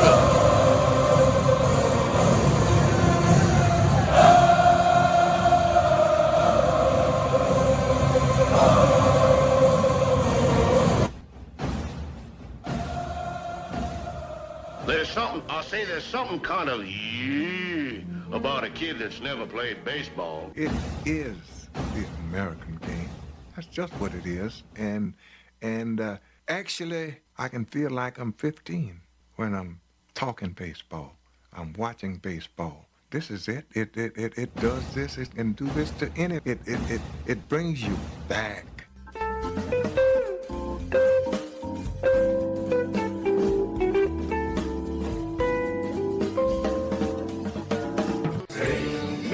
To the ball game, take me out with the crowd. Buy me some peanuts and cracker jacks. I don't care if I ever get back. Let me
Goodbye, sweetheart. Well, it's time to go.